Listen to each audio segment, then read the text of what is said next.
Olá, bom dia. 7 horas 20 minutos pelo horário de Brasília. Bom dia, produtor, na sua manhã, começando a partir de agora. Muito bom dia para você, produtor rural, para você, pecuarista. Bom dia, Helene Valdez. Bom dia, Antônio Gustavo. E hoje, começando a semana, segunda-feira, dia 23 de outubro de 2017, começa agora o Bom Dia, Produtor, com tudo o que você precisa saber sobre agricultura, sobre pecuária. E veja só o que te espera nessa edição.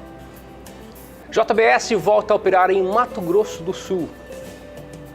E depois de Mato Grosso do Sul, a JBS anuncia férias coletivas em Redenção e também em Marabá, no estado do Pará. Confira os destaques do setor leiteiro. Vamos falar muito sobre esse setor que está em plena dificuldade. E missão do Ministério da Agricultura, Pecuária e Abastecimento, o MAPA, deve visitar o Uruguai até o fim deste mês. Tudo isso e muito mais a partir de agora no Bom Dia Produtor, que já está no ar.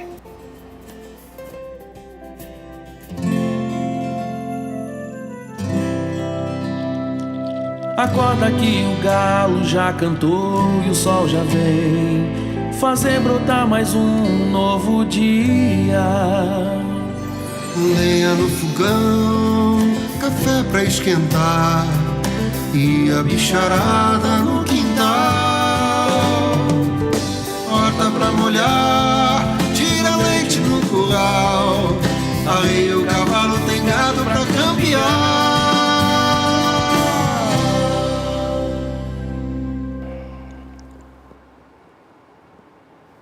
Na última sexta-feira à tarde, a JBS voltou a operar seus frigoríficos em Mato Grosso do Sul. O acordo saiu após uma reunião realizada intermediada pela FamaSul. Mas, mesmo diante disso, o mercado pecuário fechou em baixa, pressionado ainda pela paralisação. Confira agora os destaques e também a análise feita pelo consultor da Scott Consultoria, o Alex Lopes. Olá, pessoal. Hoje é dia 20 de outubro de 2017, sexta-feira. Uma sexta-feira em que a gente tem um mercado ainda sob forte influência, né? Ainda sentindo os impactos da saída do JBS nos negócios no Mato Grosso do Sul e no Pará, né? Os frigoríficos, os outros frigoríficos, parte deles seguiram a mesma estratégia de saída dos negócios. Não há necessidade de intensificar muito a compra de matéria-prima, já que o consumo, a venda de carne, ela não é crescente, né? Muito pelo contrário, nesse período do mês não se tem sazonalmente uma boa venda de carne. Né, e a gente já vinha desde o começo de outubro com a dificuldade para escoar a produção. Então essas indústrias usam aí a saída do maior frigorífico das compras para também se retirarem dos negócios, né, aguardando aí que o mercado, que uma pressão de baixa venha, porque querendo ou não surge aí a oportunidade de pagar preços menores. Os frigoríficos que se mantêm negociando, que se mantêm no mercado, eles acabam ofertando R$2, R$3 abaixo da referência, embora ainda isso não tenha se tornado realidade no mercado, não tenha se tornado referência, já é uma pressão a mais que eles vão fazer, porque quando outras indústrias saem das negociações, sobra mais animais para eles comprarem. Então é uma situação que a gente precisa ficar bastante atento, já que a demanda por carne bovina não cresce, então esse é um outro fator que vem do mercado, mas que também é baixista. Tá? Então esses são os dois fatores que a gente precisa ficar de olho nessas praças em que o JBS atua. Nas demais regiões a gente tem ainda uma influência do mercado em que a oferta de boi não é abundante, não existe muita disponibilidade de animal de confinamento, operação que ganha muita importância agora em outubro e novembro, mas da mesma forma, né, a demanda impede que essa falta ou que essa pouca oferta de animal de confinamento seja um fator altista, né? Sem que haja crescimento de consumo, crescimento de venda de carne, é lógico que as indústrias não vão sair comprando com muita intensificação, com muita intensidade. Isso aí é um fator que limita as valorizações para a arroba do boi gordo nesse período do ano. Bom, pessoal, um grande abraço a todos e até a próxima. Eu sou Alex Lopes, zootecnista e consultor de mercado da Scott Consultoria. Ainda reforçando o cenário do mercado do boi gordo nesses últimos dias, essa mesma observação vem sendo feita também pelo CPEA, onde essa entrada e saída de operadores no mercado vem levando a média do indicador feito pela Exalc BMF Bovespa, tanto para o boi gordo quanto para o bezerro, apontarem uma oscilação constante, inclusive com tendência baixista. Vamos ver os valores agora para o indicador do boi, para que a gente possa observar como vem sendo essa análise feita pelo CPEA do período do dia 13 até o último dia 20. Veja que no dia 13 estava R$ 141,50 a média do preço da arroba do boi gordo à vista. Para o dia 16, essa média estava em R$ 141. A gente observa que para o dia 17, R$ 139,50. Para o dia 18, a gente observa a média em R$ 141,05. No dia 19, R$ 141,60 até fechar nessa última sexta-feira, dia 20, ainda um pouco mais baixo, R$ 140,10. Portanto, a valorização diária entre o dia 19 e 20, a queda chega a 1,06% e a variação até agora, de acordo com o CPEA, é uma queda de 1,86%. Da mesma forma, a gente observa aqui que começou a reação para o preço do bezerro, com referência para o estado de Mato Grosso do Sul, na análise do CPEA. A gente observa que essa do dia 13 até o dia 10, veja só como vem sendo os valores. Para o dia 10, esse valor chegava a R$ 1.162,92 no último dia 13. Para o dia 16, R$ 1.165,76. No dia 17, R$ 1.188,84 por cabeça. Para o dia 18, a média ainda continua em R$ 1.188,84.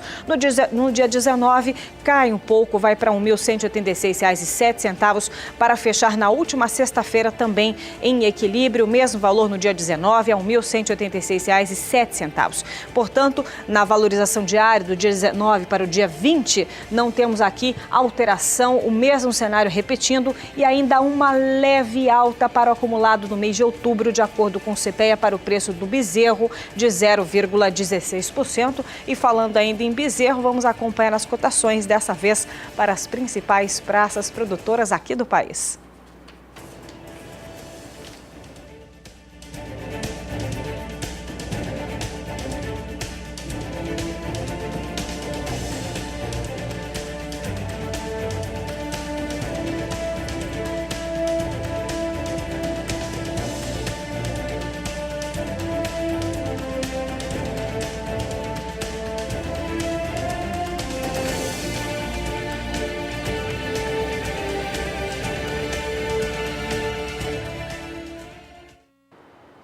E a raça bovina especializada em produção de carne é a raça Angus. E no Rio Grande do Sul existe uma meta por lá: produzir 4.000 toneladas de carne da raça Angus por ano. Isso até 2019. Confira mais detalhes na reportagem de Annelise Nicolodi. O Angus, uma raça britânica de corte, vem se adaptando bem aos campos gaúchos e tem atraído cada vez mais criadores. Tanto que o Rio Grande do Sul é considerado o estado pioneiro na criação no Brasil, desde 1920. A fácil adaptação deste gado e sua precocidade natural fazem do Angus um dos preferidos dos produtores. Com um pequeno produtor, um médio produtor, seja lá quem for, até um grande produtor, é indicado a raça Angus, dependendo da região que ele cria, mas é uma raça que se adapta muito bem às regiões onde ela está sendo criada, então, quanto a esse fator ambiente, não vai ter problema. E só levando em consideração a produtividade, a rentabilidade que essa raça vai trazer, é tudo que se busca hoje em dia, né? Aquela relação custo-benefício, né? Técnicos da Associação Brasileira de Angus têm percorrido diversas regiões do país para incentivar a criação e principalmente para mostrar os resultados que a raça pode alcançar em um ciclo bem curto. É uma raça que a gente não vai mais para aquele bovino mais pesado possível, e sim o mais eficiente possível, aquele animal que com o pouco que ele comer ele vai transformar isso em carne. Desde 2003, a Associação Brasileira de Angus, em parceria com a indústria frigorífica, desenvolve um programa de qualidade que visa disponibilizar ao consumidor uma carne que atinja os níveis de excelência exigidos pelo mercado. O programa Carne Angus ele é aberto a todos os produtores do país que utilizam a genética Angus. Então, o objetivo é oferecer ao consumidor um produto de alto valor e conseguir agregar valor a esse produto e ao produtor. Então, não somente ao produtor que entrega os animais à indústria, mas a toda essa cadeia produtiva. O produtor que utiliza a genética, seja para produção de touros, de ventres, de terneiros, que ele consiga ter uma valorização do seu produto, pois esse produto, quando chegar na indústria, vai ter uma diferença diferenciação, uma bonificação. Então, o programa Carne Angus traz essa oportunidade aos produtores aqui da região, do estado e do país, né, como uma grande oportunidade. O programa do terneiro está vinculado ao programa Carne Angus, né, os produtores têm a oportunidade de chamar, contatar a associação, o técnico vai revisar os seus terneiros, vai avaliar quais os terneiros que cumprem com o padrão racial aceito pelo programa Carne Angus. Esses terneiros serão brincados e quando chegam na indústria, eles já têm a aprovação do padrão racial. Serão avaliados ainda com relação à idade e o grau de acabamento para receberem as bonificações. O crescimento é tão grande que atualmente a raça Angus é a que mais comercializa sêmen no país. Segundo dados da Associação Brasileira de Inseminação Artificial, só em 2015 foram mais de 4.200.000 doses. É mais de 50% de todo o sêmen de gado de corte comercializado no país. Os mesmos diferenciais que a gente fala hoje, que são esses diferenciais produtivos, fazem dela ser uma raça de grande liquidez por causa dessas características, né? Quem investe em Angus dificilmente retorna a outra raça. Isso a gente consegue ver pelo grande crescimento que nós temos na comercialização de doses de sêmen, né? Que mostra um crescimento aí nas casas de 20% a 25% ano a ano, se a gente pegar um gráfico que vem mostrando o crescimento até 2015 e depois com um acompanhamento do mercado sendo sempre uma raça líder na comercialização, né? Todas essas características fazem com que quem queira produzir uma pecuária do futuro, uma pecuária com tecnologia, uma pecuária que seja rentável, que bote dinheiro no bolso do criador, procure a raça Angus e invista nela, que com certeza vai ter os retornos que são ansiados, né, no momento que se escolhe ou se utiliza um animal da raça Angus nos seus plantéis. O Rio Grande do Sul concentra o maior número de criadores no aprimoramento genético da raça Angus. A meta da associação é chegar em 2020 com 1 milhão de animais certificados. Por aqui a gente segue com mais informações referentes à JBS. Depois do anúncio da paralisação das 7 unidades frigoríficas aqui no estado de Mato Grosso do Sul na terça-feira, retomada na sexta-feira, a JBS anuncia agora férias coletivas em 2 unidades lá no estado do Pará. Lá em Redenção, desde o último dia 18 de outubro e a partir de hoje em Marabá, ambas localizadas no Pará. A notícia já influenciou o mercado no estado paraense, apontando queda na arroba em Marabá. Em nota, o grupo avisa a paralisação temporária por 20 dias nas 2 plantas, alegando baixa disponibilidade de matéria-prima na região em função da forte seca e queimadas nesta época do ano. A nota termina com o grupo garantindo a volta à normalidade após esse período. O mercado local confirma a falta de boi, mas teme pela pressão maior agora das outras empresas. A tendência, segundo analistas, é que mais quedas deverão acontecer porque estavam escalando para 3 dias, carregando no final de semana para abater a partir de hoje. E mais notícias a gente deve acompanhar ao longo da programação aqui pela rede SBA. Antônio. E é importante que você, pecuarista, fique atento às condições climáticas para os próximos dias. Nós começamos falando da região centro-oeste, que existe uma abrangência de maior umidade para essa região e isso acaba melhorando a qualidade dos pastos. Mas vamos saber em que atuação que estará essa chuva e também qual que é o volume previsto. Quem traz para a gente as informações é a Juliana Rezende, da Somar Meteorologia. Juliana, bom dia para você. Agroclima, oferecimento Biomatrix, sinal verde para alta qualidade em grão e silagem de milho. Olá, bom dia a todos. Olha, nos próximos dias, essa chuva ainda na região centro-oeste não vai ser muito abrangente. Algumas áreas apenas é que vão receber chuva, como é o caso do estado do Mato Grosso do Sul, de forma mais expressiva, e também toda a metade oeste do Mato Grosso vai receber, mas com um volume um pouco menor. Os índices de umidade do solo ainda estão mais elevados, nas áreas mais ao sul do Mato Grosso do Sul e também no noroeste do Mato Grosso. Nos próximos 5 dias, previsão de chuva expressiva somente no Mato Grosso do Sul. Volumes de até 70 milímetros podem alcançar a metade sul do estado. O Mato Grosso vai receber chuva, mas somente na metade oeste, porque no leste do Mato Grosso e grande parte do estado de Goiás, previsão de tempo bastante seco. Na próxima semana é que essa chuva já começa a se tornar um pouco mais abrangente. Volta a chover na maior parte da região, inclusive na metade sul do Mato Grosso do Sul, a chuva forte ainda deve persistir. No decorrer do terceiro período, mais para o comecinho do mês de novembro, as chuvas agora seguem espalhadas pela região centro-oeste, mas agora o volume é mais bem distribuído. Dessa vez, o volume de chuva em grande parte da região alcança até 30 milímetros. Então, no decorrer das próximas semanas, as instabilidades começam a se espalhar aos poucos pela região centro-oeste, e especialmente os pastos mais secos, tanto do Mato Grosso como também de Goiás, agora devem voltar a receber chuva nas próximas semanas, o que traz cenários mais otimistas. Daqui a pouco eu volto com mais previsão do tempo.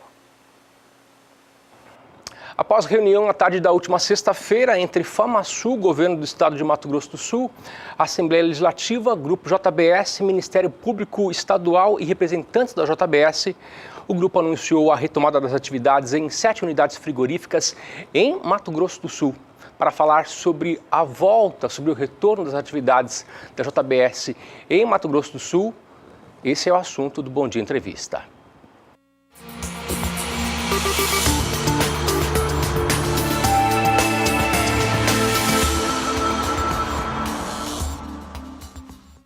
E para falar sobre o retorno das atividades, eu estou aqui com o João Pedro Couto Dias, analista de agronegócio da rede SBA. Ô João, houve um acordo aí amigável entre ambas as partes na última sexta-feira, lá na Governadoria do Estado, para formalizar essa conciliação entre ambas as partes. Após a JBS expor seus pontos, foi confirmada a volta das atividades para a próxima terça-feira, amanhã. Qual que é a importância desse retorno, João? Olha, Antônio, bom dia. A grande questão é o seguinte: esses últimos 13 anos, o governo Lula-petismo marcou-se pela corrupção, populismo e incompetência. E uma das bandeiras deles era criar os campeões nacionais, ou seja, jogar dinheiro público. O BNDES, por exemplo, hoje tem 21% do JBS, a Caixa tem 4%. Para quê? Para eles tomarem conta do mercado. E eles, por sua vez, os beneficiados por esses recursos, irrigavam as contas de 1.229 políticos brasileiros. Políticos, dirigentes, etc. Isso aí foi um caos.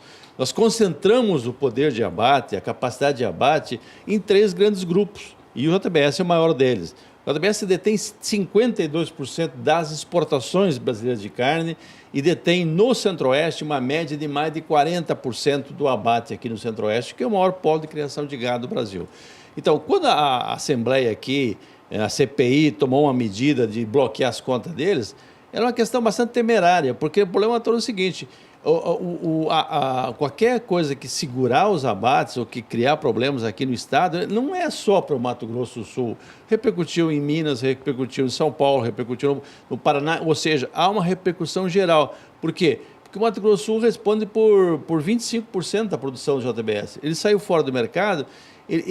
Os demais frigoríficos não conseguem acompanhar essa oferta de carne e, consequentemente, o que eles fazem? Deprimem mais os preços. Ou seja, a pecuária brasileira, que não tem nada a ver com essa corrupção, com essa malandragem que houve no Brasil nos últimos anos, é que paga o pato. Que cada vez que ocorre um problema desse, seja lá em março na Operação Carne Fraca, seja em maio com a delação dos irmãos Joese e seja agora com a suspensão dos abates, o que acontece com o preço do boi? Cai. Aí demora um certo tempo para voltar. Então, isso cria embaraço, cria problema para a pecuária. Agora, esse não vai ser o último, não. Infelizmente, não vai ser o último problema que vai ocorrer. Daqui a uns tempos, esse grupo está muito mais nas páginas policiais do que nas páginas econômicas. Ou seja, pode haver outros casos para frente. Agora, o setor, a pecuária brasileira, ela tem que pensar o que fazer para enfrentar isso ao longo dos próximos anos, porque não é um problema que vai se encerrar agora. João, agora há pouco a Elaine divulgou que a JBS deu férias coletivas em 2 plantas frigoríficas lá no Pará. E você acha que existe uma retaliação por parte da JBS em função das CPIs que estão acontecendo? Olha, é complicado saber, né? Esse pessoal fez delação, ganhou liberdade, ganhou tudo, e daí agora está botando tudo para trás. Eles compraram briga com todo mundo, compraram briga com o governo federal, compraram briga com o Ministério, etc, etc. Alguns estados, aqui no Mato Grosso do Sul, a grande questão que gerou esse embargo era a questão dos incentivos fiscais que eles receberam. Com incentivos fiscais, eles criaram vantagens competitivas em relação aos concorrentes. Nós aqui fizemos entrevista com o pessoal da associação da Socom, que reclamava que eles não tinham como competir com eles. Não tinham mesmo, os caras tinham muitas vantagens fiscais. Num país em que os tributos são absurdos, como é o caso do Brasil, quem tem vantagem fiscal ou quem é amigo do dono da chave do cofre, leva vantagem. E eles levaram. E eles compraram frigorífico, arrendaram frigorífico e fecharam os frigoríficos. Muitos frigoríficos que estão na mão deles estão fechados. Então, isso cria um embaraço, porque algumas regiões do Brasil, eles são praticamente sozinhos. No Mato Grosso, tem várias regiões do Mato Grosso que estão sozinhos. Ou o produtor vende para eles, ou vende para eles, não tem outra alternativa. Então, e no Pará, o Pará tinha uma válvula de escape para isso, que era a exportação de gado em pé. Infelizmente, o ano passado, aquele desastre que deu lá no Porto de Barcarena, no Pará, em que aquele navio afundou, morreu 5 mil bois, criou problema sério com o Ministério Público e em outras entidades, atrapalhou o processo do Pará na venda de exportação de gado em pé. Para eles era uma alternativa muito importante, inclusive, e também o principal cliente do Pará é um outro governo populista, incompetente e corrupto, que é o da Venezuela.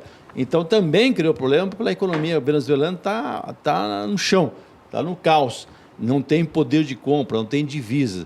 Agora, com a melhora do preço do petróleo, com essas coisas, pode ser que eles possam criar condições de voltar a comprar. O gado em pé, saindo do Pará, seria uma alternativa a esses casos de fechar frigorífico ou dar férias coletivas. Porque o pecuarista, ele vende porque ele precisa fazer caixa, ele tem que pagar as contas dele, pagar funcionário, investir na fazenda. Ele tem momento que o gado está pronto, tem que mandar embora. O confinador, por exemplo. O confinador, nesse momento, os gados que estão prontos tem que mandar para abate. Caso contrário, vai aumentar os custos, ele não vai, com muita chuva, o gado tem problema, fica estressado, etc. Então, essas ações que eles tomam de fechar, de dar férias coletivas em pleno período de oferta de gado, cria problema sério para o pecuarista. Ô, João, em 3 dias de paralisação, entre terça e sexta-feira, teve cidades que a arroba do boi gordo caiu R$ 8,00. Você acha que vai demorar muito para retomar o preço que estava antigamente? Olha, o pecuarista brasileiro está maduro, tá? Ele está consciente do problema, sabe que tem que enfrentar isso aí. A tendência é que quando esses preços acabam sendo apenas como referência, não há negócio nesses preços. Porque eles sabem que é sacanagem que está correndo isso aí. Não tem lógica para que isso aconteça. O preço do boi hoje está muito mais barato que um ano atrás. Os custos subiram. As exportações estão indo muito bem, obrigado. Esse mês, não sei agora em função desse imbróglio do JBS, esse mês nós estávamos com possibilidade de chegarmos a 6.200 vezes 21 dias, a chegar próximo a 130 mil toneladas de carne in natura exportada. O mercado interno está comprando. O último bimestre do ano é um bimestre que você tem uma tendência de haver um consumo maior de carnes, porque tem as festas, tem 13º, o pessoal tira férias, etc, etc. E isso tudo acaba impulsionando o consumo. Não há razão nenhuma, não há lógica que haja uma queda de preço. O que houve foi esse absurdo. Eles, aqui no Mato Grosso do Sul, parar o abate e os demais frigoríficos também suspenderam as compras. E isso provocou um caos. Só que o pecuarista está sendo mais profissional, falou, não dá, esse preço é absurdo, eu não vou vender. E não há uma oferta de gado, então apenas há uma referência de preço, mas não há negócios muito grandes nessa faixa de preço, não.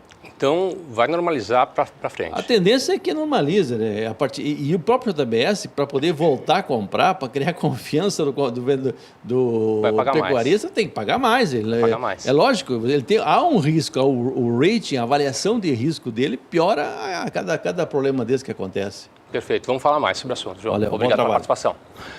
Vamos a um breve intervalo comercial, voltamos daqui a pouquinho para falar sobre negócios e investimentos aqui pela Rede SBA com os melhores leilões. Fique por aqui, voltamos em 2 minutos. Bom dia, produtor, de volta na sua manhã de segunda-feira, início de semana e um bom momento para você começar a pensar sobre investimento para essa semana. Até o próximo dia 25, você terá a oportunidade de adquirir touros Nelore Mocho padrão a um preço fixo. Acontece a vitrine Nelore sertanejo do criador José Cantídio Junqueira de Almeida e Filhos, titulares da fazenda Santa Lídia, localizada no município de Santo Antônio do Aracanguá, em São Paulo. Os detalhes você acompanha agora na reportagem de Gustavo D'Angelo.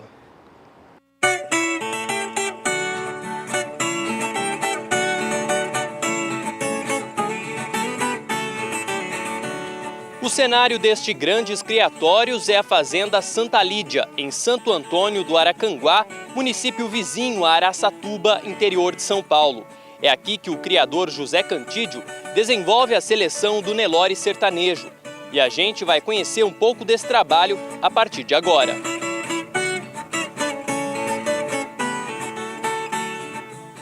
José Cantídio Junqueira de Almeida conheceu a rusticidade da vida rural e já curou muito umbigo de bezerro. É um típico sertanejo rude e matreiro, astuto e sabido. Deu início à criação de Nelore mocho em 1970, quando se encantou pelos animais da marca OB, de Ovídio Miranda Brito. Sempre com passos firmes e cadenciados, desenvolveu uma seleção criteriosa, a fim de produzir um gado rústico, resistente e comprovadamente melhorador. O Didi, muito amigo meu, veterinário do Seu Torres, veio aqui ver meu gado e falou: você tem que registrar esse gado, vai fechar o registro, aí só pode registrar filho de pai e mãe registrar. Aí eu apresentei meu gado para registro em 1970, registrou 72 vacas. Eu tinha um touro baiano e um touro de Barretos. E eu passei a criar Nelore mocho padrão, porque eu me encantei com o mocho do seu Ovídio. O senhor Ioiô Prado me emprestou um boi, Baçu, era vizinho de Rio, aqui do outro lado do Rio, e a origem do gado dele também é OB. E em 1975 eu comecei a inseminação. Escolhi um boi campeão tipo frigorífico, agora recomeçou esse tipo de julgamento, porque o que nós queremos é produzir carne, todo mundo está partindo para isso, para produzir carne, e eu tenho assim uma felicidade grande de ter aprendido isso no frigorífico, que eu tinha que produzir um boi para ir para o gancho. Que eu produzo até hoje. A minha procura, eu perseguia, era esse boi para frigorífico. Por isso que eu obtive sucesso. Ao defender a marca, o sertanejo tem a certeza de que esse trabalho de quase 50 anos de seleção terá sequência com a próxima geração. O filho Antenor, já na vanguarda das atividades, segue à risca os passos do pai. Nós somos simples, não somos sofisticados. Nós queremos criar um boi a campo, um boi que sabe pastar, um boi que todo mundo pode comprar e ter confiabilidade, que vai enxertar a vaca, sabe? Não vai sentir, porque é um boi que sabe pastar. E eu, como diz, eu represento uma tradição, mas daqui para frente eu tenho meus filhos, minha filha é zootecnista, meu filho é zootecnista, e meu genro também é zootecnista, e eles vão dar um passo largo a hora que tomar o meu lugar, e com certeza vão dar continuidade nisso que eu tenho. Meu pai desde o início selecionou o mocho e o padrão, né? E como ele mesmo disse, o nosso gado é muito rústico, é a campo, e nós selecionamos muito vaca habilidade materna, né? Vaca que produz bezerro pesado, e depois vai para o pasto, a campo, e nós fazemos uma prova interna também. Nós estamos na 28ª prova interna da BCZ aqui, que é avaliada a campo. E o que a gente produz é isso daí que vocês estão vendo, um gado rústico, precoce, bem acabado. E para difundir toda essa qualidade genética pelo país afora, a marca se prepara para uma maratona de vendas de reprodutores Nelore mocho e padrão, durante a vitrine e o leilão Nelore sertanejo, que o canal do Boi mostra de 19 a 26 de outubro. Um dos destaques é este touro de repasse, que foi utilizado pelo criatório em 2 estações de monta. Federal está com 36 meses e é filho do campeão nacional, Feriado AB. Nós vamos ofertar esse ano em torno de 60 touros. Tem 2 categorias, uma mais zerada vão ser 24 animais e a mais nova de 2 anos 36 animais. São animais extremamente funcionais, rústicos, né? São mais de 50 anos de seleção e como o Antenor já falou, são animais extremamente adaptados, que já passaram seca no pasto, então que realmente são adaptados à realidade brasileira, né? Não são animais criados em confinamento, são animais criados a pasto, tiveram um trato para o leilão, mas são animais que já são adaptados a pasto, então eu tenho certeza que o amigo investidor vai ficar muito satisfeito com a rusticidade dos animais e que são extremamente melhoradores a nível genético e a nível de fenótipo também, vocês vão poder conferir um pouco da qualidade dos animais. O remate ainda vai contar com ofertas especiais de manga larga marchador e jumentos brasileiros. E nós temos essa seleção há mais de 100 anos já, que vem do meu bisavô. Eu sou a 4ª geração que a gente seleciona o jumento brasileiro. É um jumento que a gente gosta para fazer burro de serviço hoje e vamos mostrar um pouco, vender um pouco também desses animais. São quantos animais? São 6 fêmeas e 3 machos que vai ser ofertado. Quero convidá-los para assistir pelo canal do Boi a vitrine Nelore Sertanejo. A vitrine é uma modalidade nova que o canal do Boi implantou para vender boi e começa dia 19 de outubro. Tem um horário prefixado, todo dia eles anunciam, 19, 20 e vai até dia 25 a vitrine. Dia 26 é o leilão, dia 26 às 20h30, horário Brasília.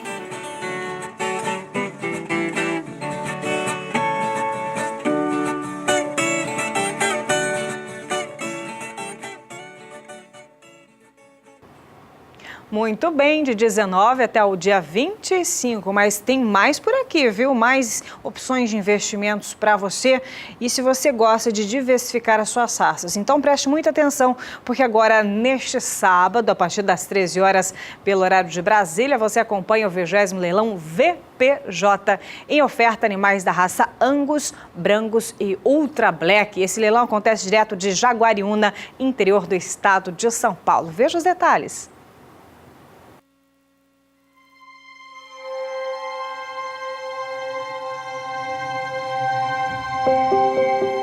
Quando a VPJ surgiu há mais de 30 anos, tinha um propósito claro: produzir genética e carne de qualidade para o Brasil e outros países. Um negócio conectado com o mundo atual e os consumidores de hoje, mantendo sempre um olhar atento às aspirações que movem a cabeça das novas gerações. Sempre encaramos a nossa produção como arte, como algo único, especial. Hoje a VPJ está muito focada na busca dessa genética que vai, no frigorífico, produzir uma carne com maior valor agregado, que vai levar para o produtor também uma condição de maior lucratividade em função da classificação dessas carcaças e do bônus que hoje o programa Carne Angus remunera para animais que realmente tenham carne superior. Quando a gente fala de carne superior, é importante frisar que hoje o que difere o bônus de uma carcaça está muito focado na quantidade e na qualidade do marmoreio, que é aquela gordura entremeada na carne. Esse é um foco da VPJ, buscar touros que tenham desempenho, tenham adaptabilidade, mas principalmente touros que consigam imprimir marmoreio no cruzamento com o Nelore. Para seguir evoluindo, trabalhamos com especialistas. Entendemos a importância da sustentabilidade e do respeito animal. Percebemos que é fundamental cuidar, valorizar, fazer do respeito uma ferramenta de trabalho. Assim, trabalhando diariamente, tivemos a certeza de que podíamos criar um modelo de negócio diferente, economicamente sustentável, que produz uma carne de extrema qualidade, seja no produto, durante a operação ou na vida das pessoas. Experimentamos, avaliamos e arriscamos, como todos aqueles que ousam inovar. O verde do pasto, o entusiasmo pelo trabalho e o cheiro da natureza nos despertaram o gosto pela qualidade, produtividade e lucratividade. Chegamos no nosso 20º leilão da raça Angus e Brangus. É um leilão que, com certeza, nós vamos vender os melhores animais que já foram vendidos pela VPJ, uma seleção de touros Angus e Brangus prontos para trabalhar, uma bateria de touros para a central e dois lotes de fêmeas Angus e Brangus da melhor qualidade para aqueles que queiram ou iniciar no negócio de carne de qualidade, produzindo touros, ou aqueles que querem melhorar os seus rebanhos. É uma oportunidade ímpar que a VPJ traz a mercado, animais internacionalmente conhecidos, linhagens de qualidade de carne, de desempenho e principalmente com foco no marmoreio. Quem virá nos visitar vai ter a oportunidade de primeiro assistir um encontro técnico, um simpósio técnico sobre carne de qualidade. Nós estamos, nesse ano, lançando uma nova plataforma de trabalho que se chama Fórmula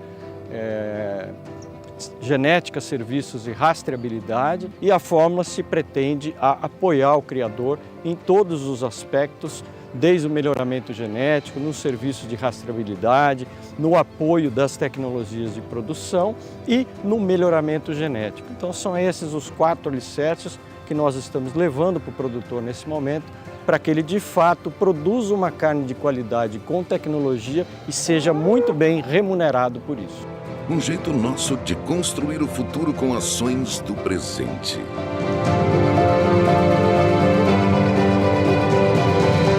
Um jeito VPJ de produzir alimentos.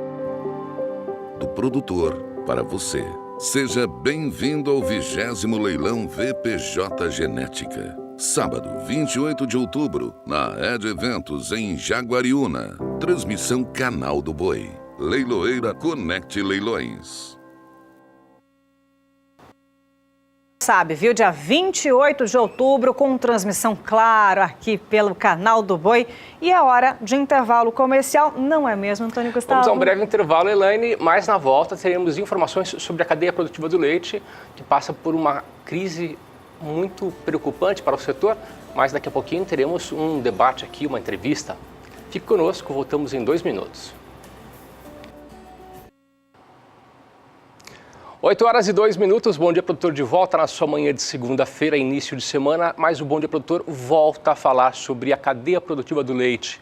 Na última semana, na última segunda-feira, aconteceu em Prata, município de Minas Gerais, o manifesto SOS Leite, balde cheio, bolso vazio. Esteve presente o ministro da Agricultura, Blairo Maggi, que intensificou o apoio aos produtores na não aceitação da importação do leite vindo do Uruguai.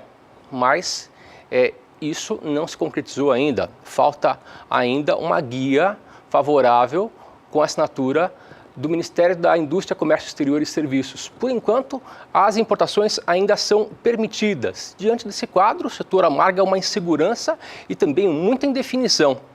Para falar sobre a crise no setor do leite, esse é o assunto do Bom Dia Entrevista.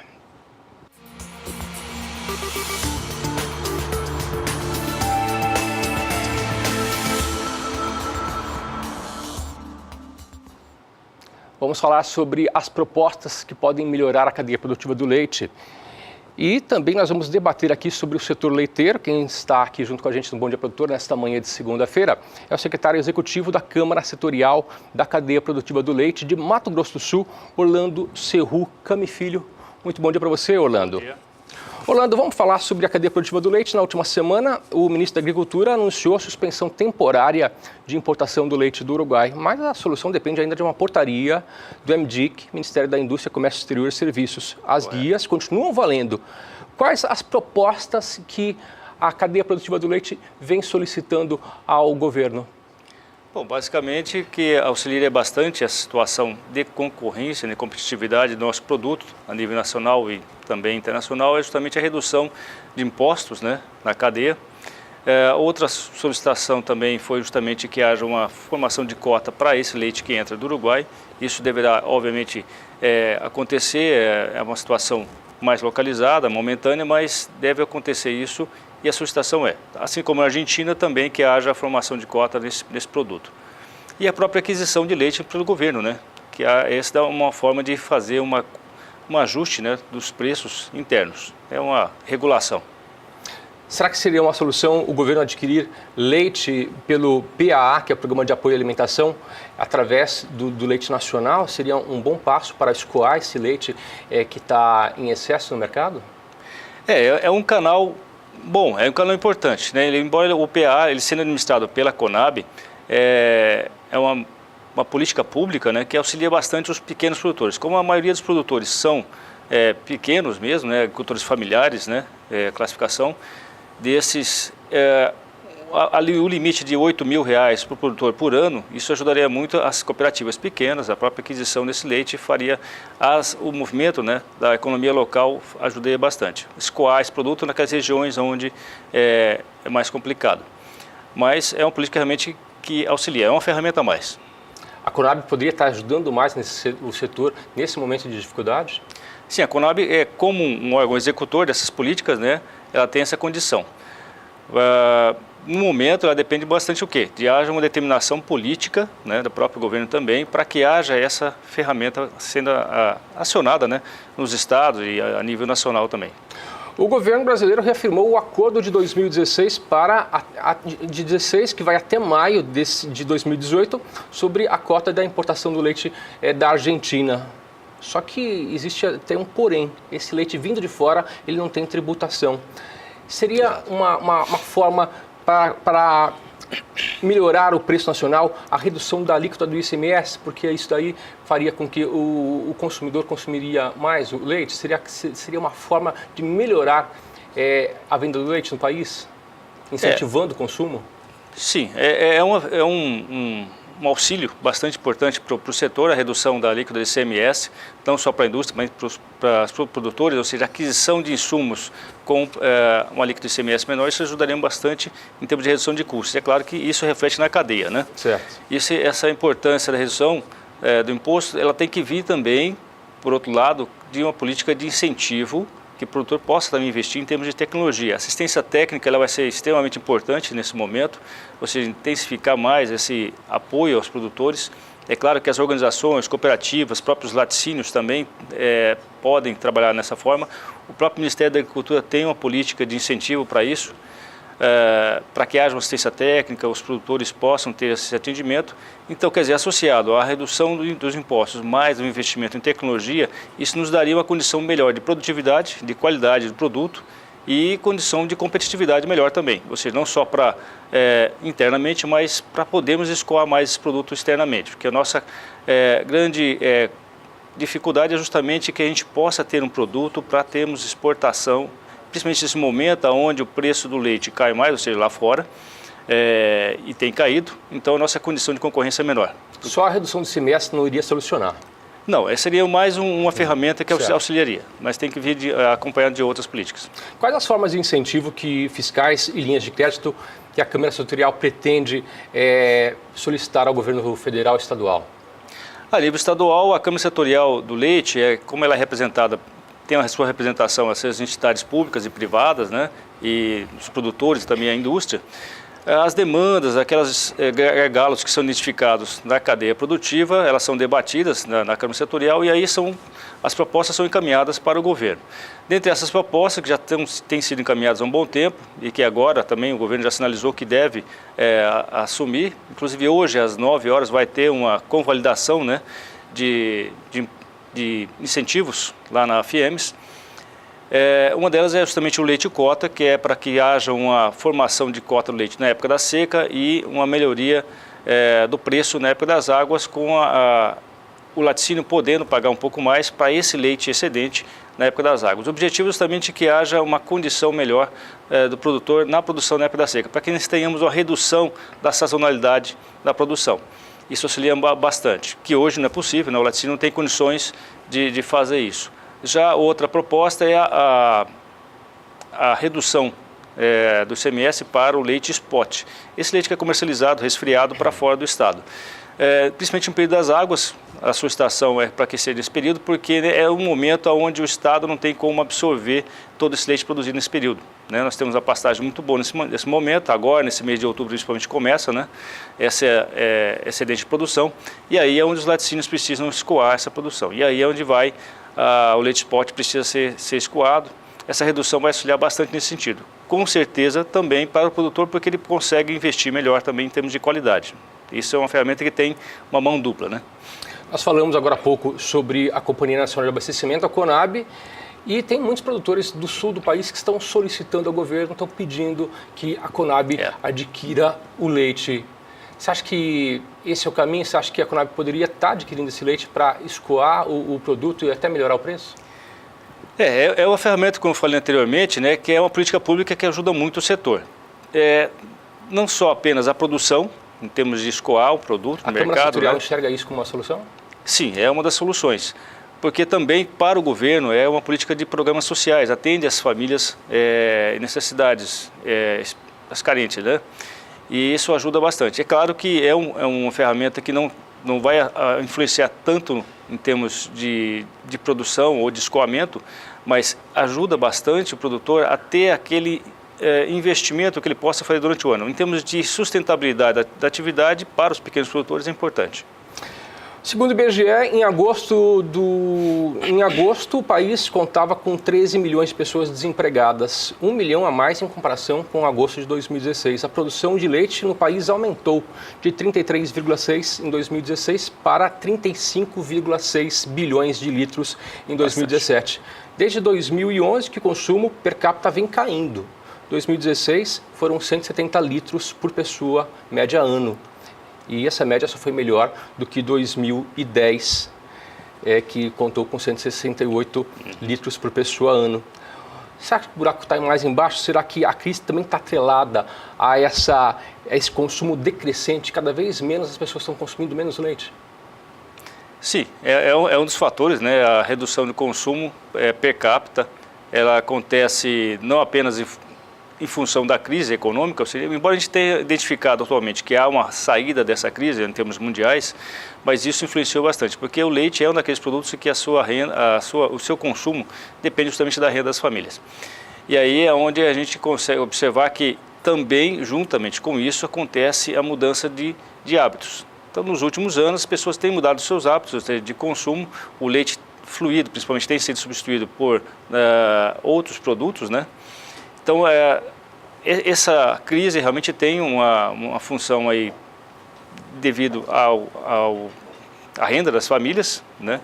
E isso influenciou essa renda, consumo per capita, mas também a própria mudança de hábito, né? Então, as indústrias têm um potencial no Brasil para atuar dessa forma, ou seja, as campanhas de motivação para o consumo, elas precisam atuar não apenas mostrando um produto que tem uma qualidade nutricional, mas que também traga prazer ao consumidor, que é isso realmente que vai condicionar aí uma melhora nesse consumo, que aí estaremos atendendo aí a indicação da OMS, né, de pelo menos 200 litros por pessoa ano. Né? Perfeito. Quero agradecer a participação do Orlando Serrucami Filho, ele que é secretário executivo da Câmara Setorial da Cadeia Produtiva do Leite aqui em Mato Grosso do Sul, veio esclarecer para a gente alguns pontos com relação à cadeia produtiva. Muito obrigado pela participação. Obrigado a vocês. Bom dia. Bom dia. Elaine? Ainda falando em leite, uma missão composta por técnicos do Ministério da Agricultura, Pecuária e Abastecimento visita agora, no próximo dia 30 de outubro, o Uruguai. A ideia é observar como é feita a produção de leite naquele país, fazer um rastreamento do leite que é importado aqui para o Brasil.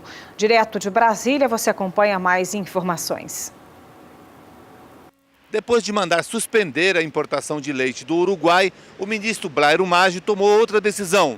Vai mandar uma equipe técnica para aquele país. Primeira medida prática que nós estamos tomando, eu já defendi em público de que nós devemos negociar com o Uruguai cotas, a exemplo que temos com a Argentina. O Uruguai não se sente confortável de fazer isso, mas é uma necessidade do mercado brasileiro. A missão técnica aqui do Ministério vai visitar laticínios e também o Departamento de Agricultura do Uruguai. Odacil Canepa para o SBA. E agora o assunto é sobre a previsão do tempo para a região sudeste do país. Existe previsão de chuvas para o final do mês de outubro. Vamos saber quais serão essas chuvas, se serão volumosas ou não?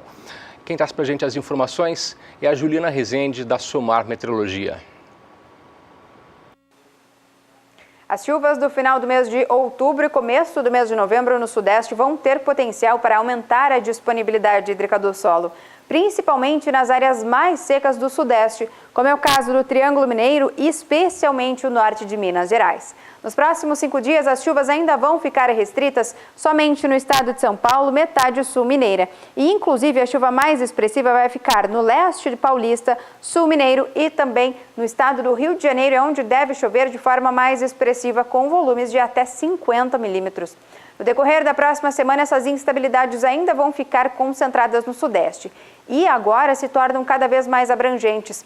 Inclusive, previsão de chuva forte na faixa oeste paulista, ainda com risco até de temporais, porque o volume de água pode alcançar até 70 milímetros. No decorrer do terceiro período, as instabilidades no sudeste seguem de forma bastante espalhadas. Agora, a previsão de chuva bastante expressiva tanto no estado de São Paulo, quase todo o estado mineiro e também Espírito Santo e Rio de Janeiro, onde os volumes podem alcançar até 30 milímetros. Então, no decorrer das próximas semanas, as instabilidades tendem a se tornar cada vez mais abrangentes pela região sudeste e, inclusive, ganhar bastante intensidade. Isso volta a trazer melhores cenários para as áreas mais secas de pastagens, especialmente de Minas Gerais.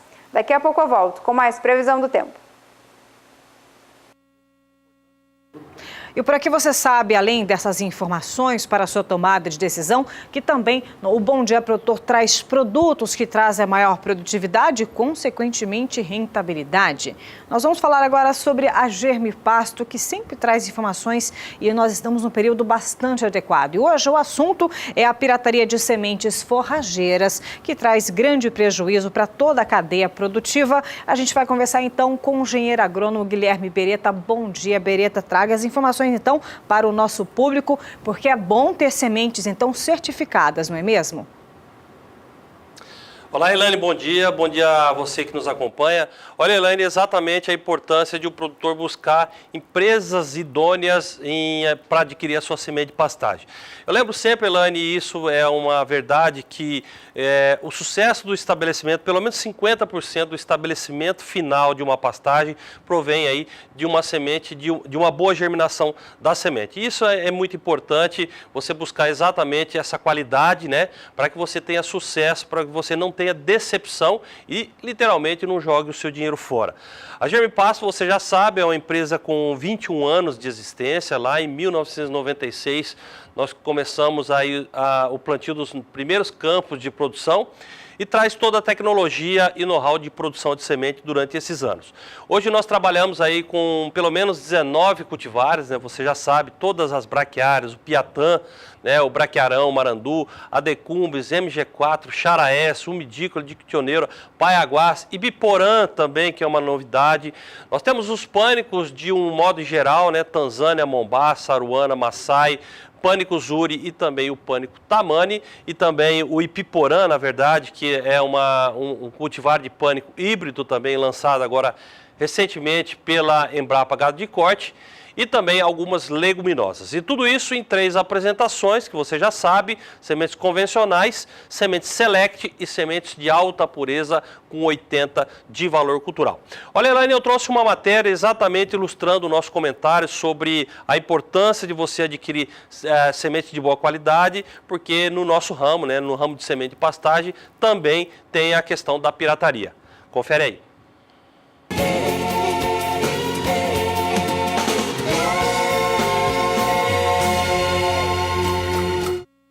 Sementes protegidas. Já ouviu falar desse assunto? Eu vou bater um papo com o Rodrigo Amorim. Ninguém conhece ele aqui na Embrapa por esse nome, mas é o Guga da Embrapa que vai falar sobre a proteção de sementes forrageiras ou de espécies forrageiras. É importante, é um assunto é um tema fundamental. Sim, com certeza. São materiais protegidos com garantia de qualidade, né? Então hoje no mercado nós temos 4 variedades protegidas de braquiária e 3 de pânico. Então, se você pegar as braquiárias em ordem cronológica, é o Piatã, BRS Tupi, BRS Paiaguás e BRS Piporã, recentemente, lançado esse ano. E dos pânicos, nós temos 3 materiais protegidos, né, que é o Zuri, o Tamani e o Quênia. Qual a importância de o produtor adquirir sementes que tenham essa proteção? Olha, basicamente pautado na qualidade desse produto. Então, é um material de excelente qualidade, com um aporte tecnológico muito grande em cima desses materiais. Foram desenvolvidos por longo tempo, sendo testados nas mais diversas situações, e isso confere ao produtor um material de muito boa qualidade que pode ser usado no campo. As sementes, quando são lançadas, elas são lançadas com uma série de informações sobre a condução, instalação, manejo de um campo de produção. A utilização de sementes piratas, o produtor incorre em uma série de erros, né? Para começar, ele não vai ter certeza da origem genética daquele produto que ele está comprando. E, via de regra, uma semente pirata não passou pelos outros trâmites de fiscalização, escapou. Então, não vai estar obedecendo à legislação e às instruções que informam o mínimo necessário para a comercialização de uma semente forrageira.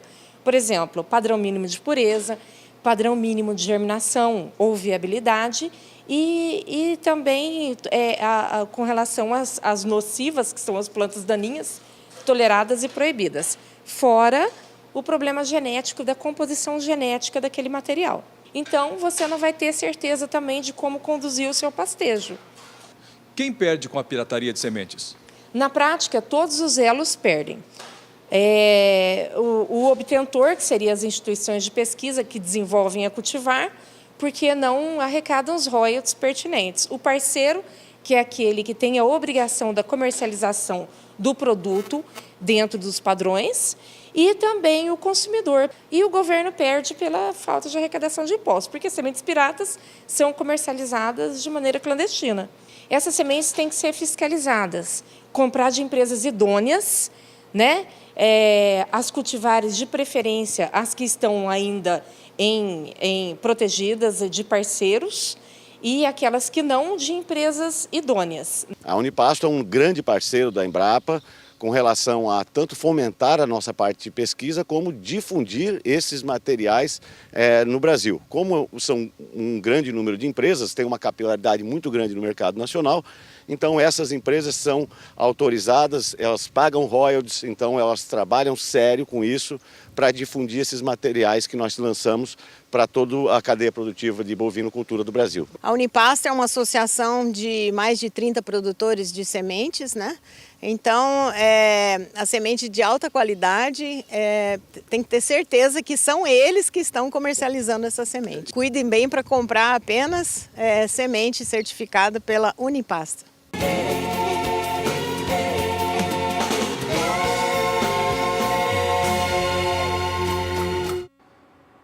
Olha, esse é o detalhe que eu quero chamar a sua atenção. Sempre procure comprar sementes de empresas conveniadas com a Germipasto.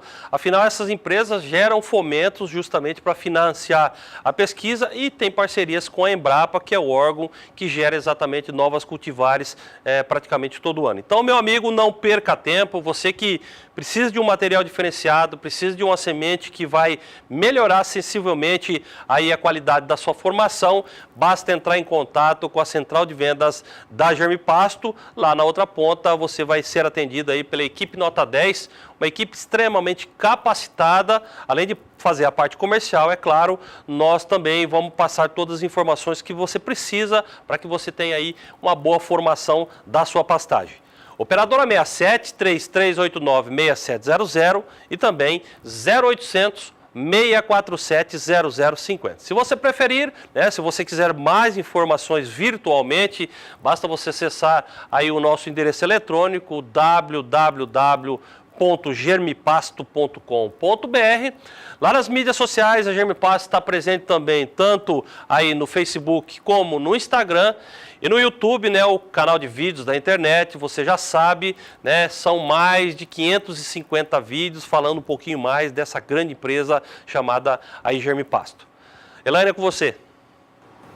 Muito obrigada, Beretta, pelas informações. A gente te espera amanhã com mais destaques da Germipasto. E por aqui é hora de intervalo, Antônio. Intervalo comercial e voltamos para falar sobre as principais feiras agropecuárias do país. Já já, a agenda do agronegócio. Fique por aqui.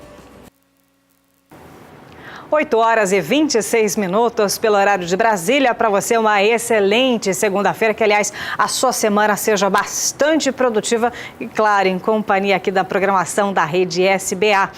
Por aqui, opção de investimento para você. E olha, no próximo dia 31 de outubro começa o leilão judicial da segunda praça Leão Irmãos Alagoas. Para saber sobre esses detalhes, essa imperdível oferta, vamos até o nosso estúdios em São Paulo, onde o jornalista Walter Pulga Júnior conversou com o engenheiro agrônomo Leonardo Amaral sobre os detalhes desta oferta. Leonardo, obrigado por ter vindo. É um prazer recebê-lo aqui. Vamos explicar o que é essa área que será leiloada agora no final de outubro. Uma área muito boa, né? O que você me diz, você esteve lá acompanhando o que ocorre naquela região, é um bom negócio? Olha, eu diria que é um excelente negócio. As áreas são consolidadas em cana já há diversos anos. A localização é espetacular. elas estão às margens da rodovia. O solo é um solo privilegiado, altitude, enfim, é uma área já consolidada em cana. São mais de 1.500 hectares, não? Sim, são 1.513 hectares. Existe um bloco que em torno de 1.400 hectares, que é uma área contígua, né, muito bem localizada e que está, né, que forma... Não foi abandonada, né? Vamos mostrar essa área? Vamos lá. Nós temos uma gravação que foi feita lá.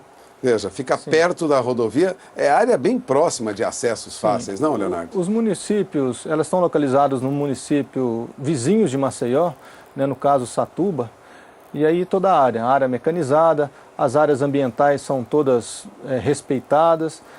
Como você disse, as áreas não estão abandonadas, existe inclusive glebas que estão sendo plantadas, né, nesses dias, né, foram plantadas agora no mês de setembro. Não há, vamos dizer, problemas nessa área que, a princípio, a AgriPlanning tenha constatado? Não. Hoje, um grande problema nas áreas de cana e na agricultura como um todo seriam a questão ambiental, né? E todas essas áreas... Os comprometimentos com o meio ambiente, cumprir legislação. Sim. As áreas possuem CAR, estão regularmente inscritas no CAR.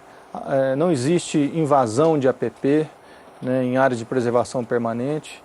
Enfim, são áreas que estão dentro da legislação atual. E tem cuidado mesmo, não são áreas abandonadas, isso você frisava, você tem frisado sempre, frisava agora há pouco antes dessa entrevista. É tudo bem cuidado lá? Sim, quando a gente fala de vender áreas que estão abandonadas, já existe uma depreciação no próprio ativo biológico. É natural que perca, né? É natural que perca valor, inclusive. Que perca valor. Mas as áreas estão sendo cuidadas, elas estão sendo, né, todas manejadas, controle de herbicida, controles de... Nós pegamos essa época que estava chovendo, né, existia inclusive controle de sistemas de conservação de solo, né, para preservar a questão de erosão. E essa é parte dessa área que desse bloco de 1.400 hectares.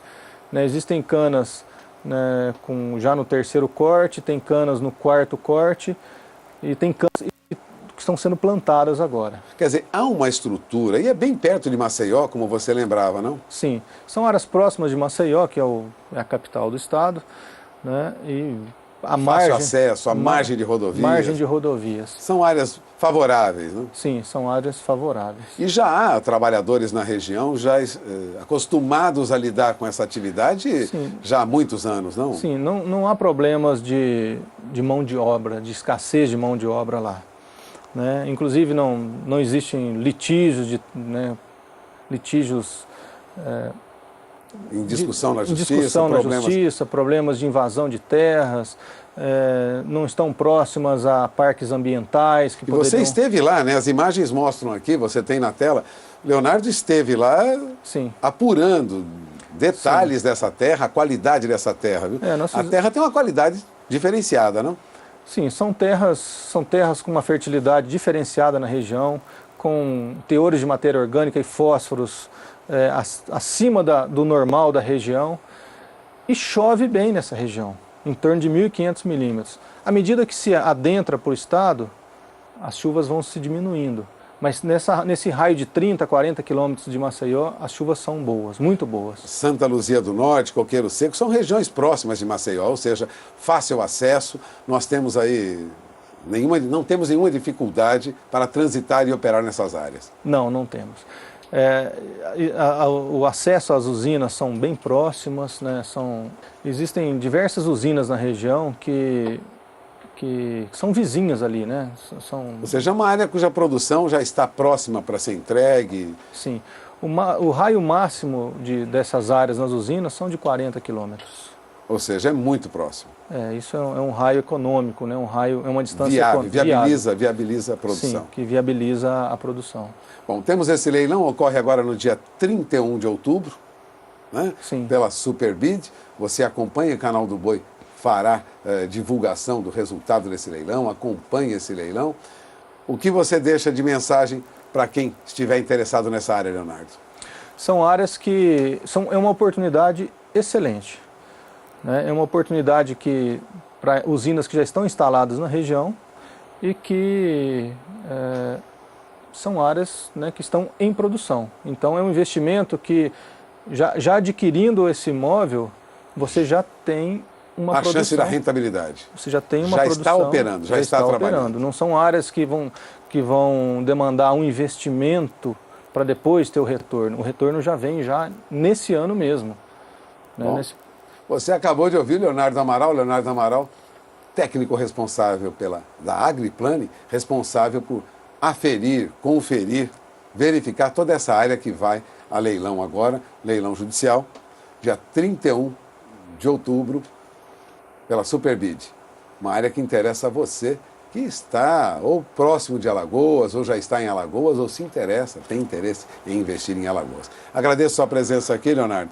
Okay. Obrigado por ter vindo. Obrigado. Um abraço. Voltamos ao programa.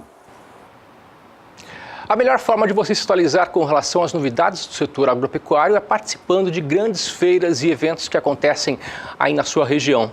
E o Bom Dia Produtor separou para você uma agenda com as principais feiras agropecuárias do país. Confira a agenda do agronegócio.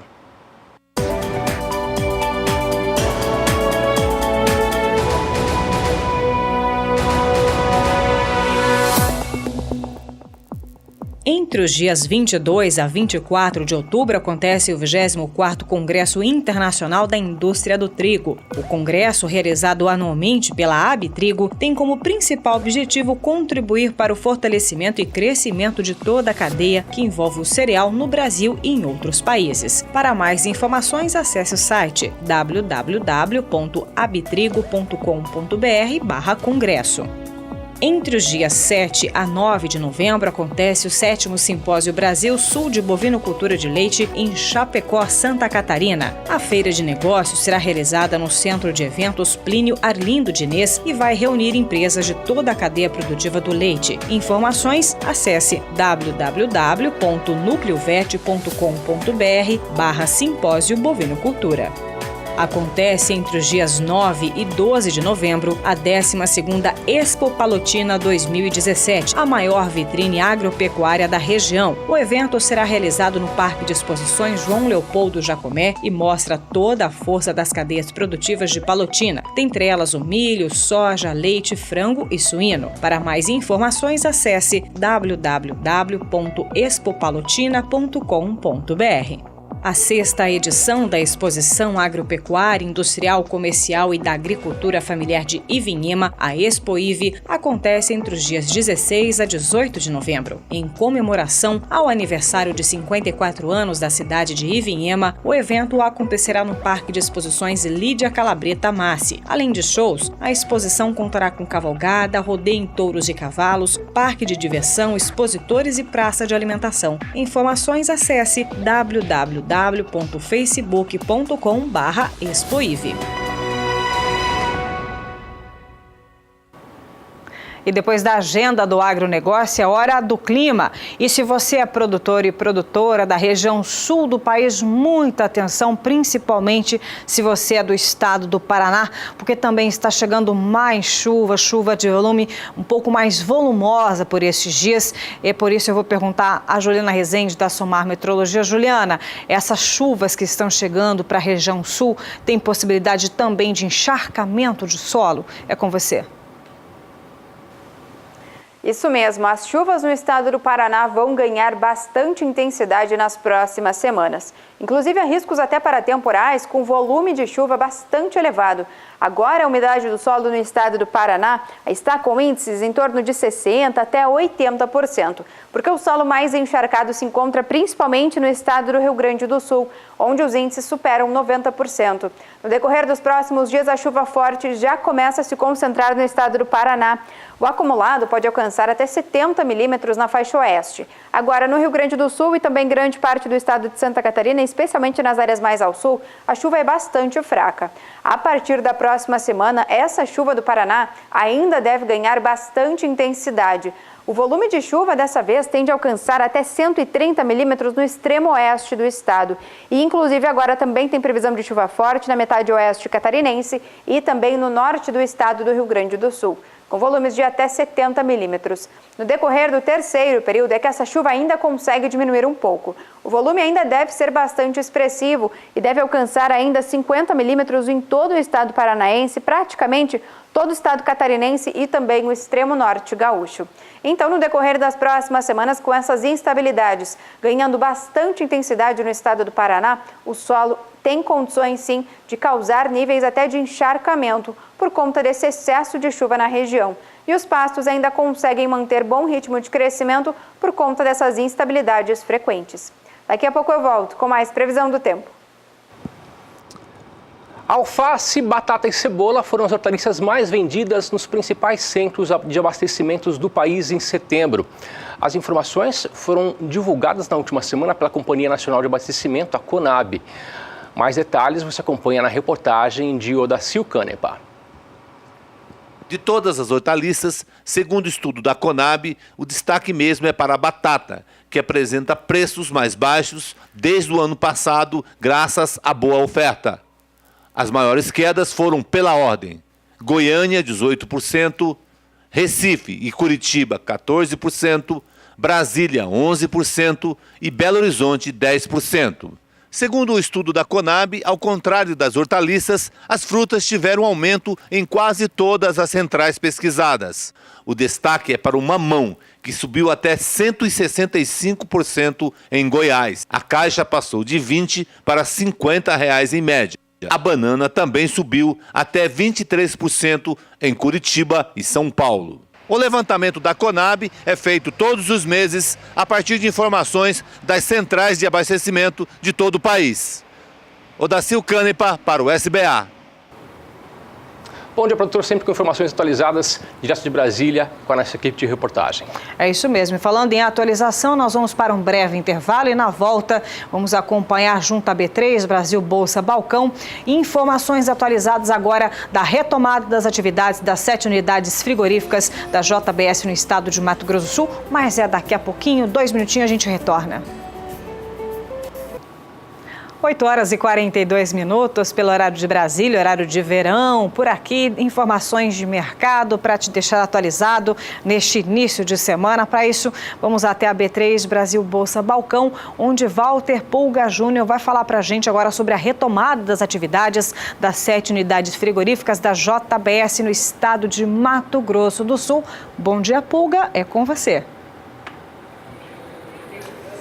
Bom dia, Elaine. De fato, uma nota distribuída neste final de semana pela empresa, pela JBS, confirma que a compra e o abate em suas 7 unidades de carne bovina no estado do Mato Grosso do Sul voltam ao normal. Isso ocorre depois de um entendimento, numa reunião que ocorreu sábado à tarde, no final de semana, entre o governo estadual, o Ministério Público, colaboradores, produtores rurais. Bom, segundo uma nota divulgada no sábado, pela JBS, as unidades retomam as operações a partir desta terça-feira amanhã, o que, aliás, já foi amplamente noticiado no domingo pelos principais sites de internet, agências de notícias, não só do Brasil, como de outras regiões do mundo também. O JBS afirmou que considera a discussão positiva e que o acordo fechado com o Executivo e com o Legislativo será capaz de manter as condições necessárias à preservação de suas operações no Mato Grosso do Sul, que tem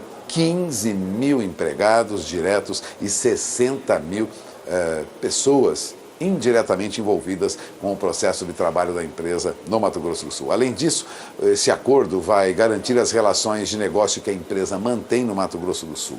É o que diz a nota da empresa. A paralisação das atividades do JBS no Mato Grosso do Sul ocorreu na semana passada, vamos lembrar, em decorrência de um bloqueio de recursos, bloqueio de dinheiro, que já soma aí 730 milhões de reais, dos quais 620 milhões de reais da JBS e o restante da holding JIF, que é a empresa controladora do JBS. Esse bloqueio foi feito pela Justiça do Estado do Mato Grosso do Sul. Agora, uma comissão parlamentar de inquérito foi aberta em julho, também é importante lembrar isso, para apurar irregularidades depois que os irmãos Joesley e Wesley Batista, controladores da JIF, portanto, majoritários como acionistas da JBS, fizeram delações contra o presidente da República. Bom, segundo os participantes da reunião que ocorreu no sábado, o acordo definiu que a empresa pode obter a liberação de 620 milhões que estavam bloqueados em troca de novas garantias. Portanto, a empresa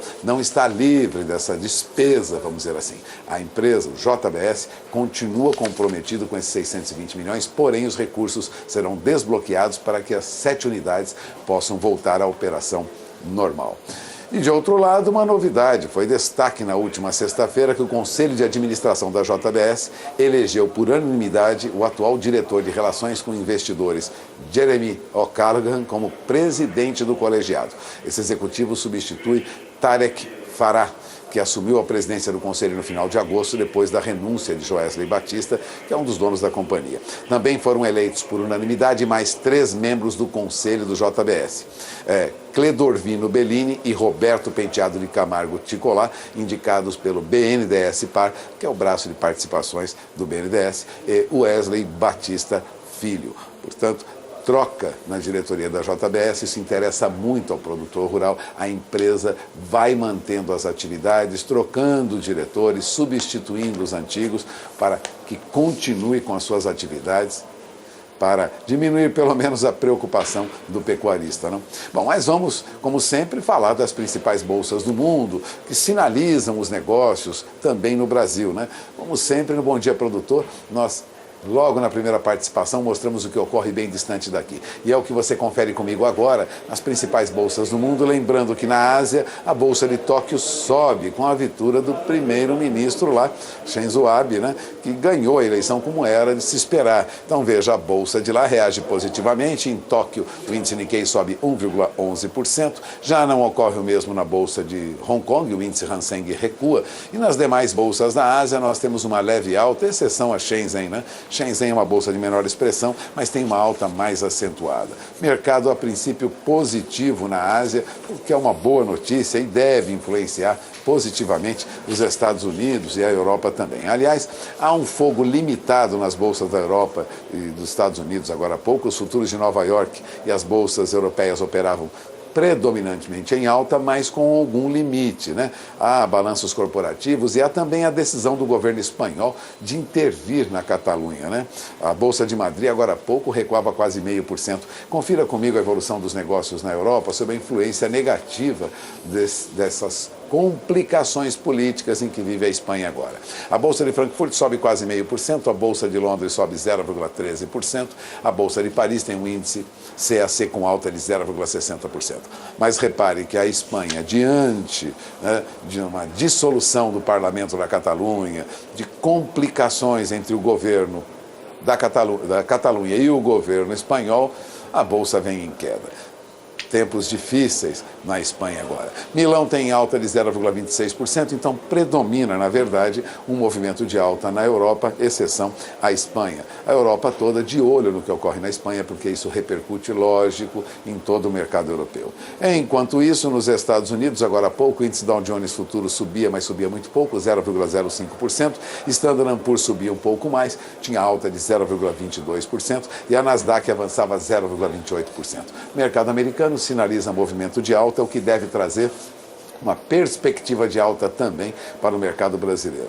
Salvo alguma turbulência em Brasília, a expectativa é de que aqui nós tenhamos alguma recuperação. E é o que se espera, né? Porque a Bovespa perdeu o ímpeto, mesmo assim fechava com uma alta na última sexta-feira. Veja, a alta foi leve, foi de 0,14%, mas fechou acima de 76.300 pontos, parou nos 76.390 pontos. Tivemos uma alta para o nosso índice Bovespa, né? Desde o começo da semana, com a mudança de horário de verão, o pregão ficou muito mais longo, cansativo. Os investidores não aguentam manter as posições compradas o dia todo.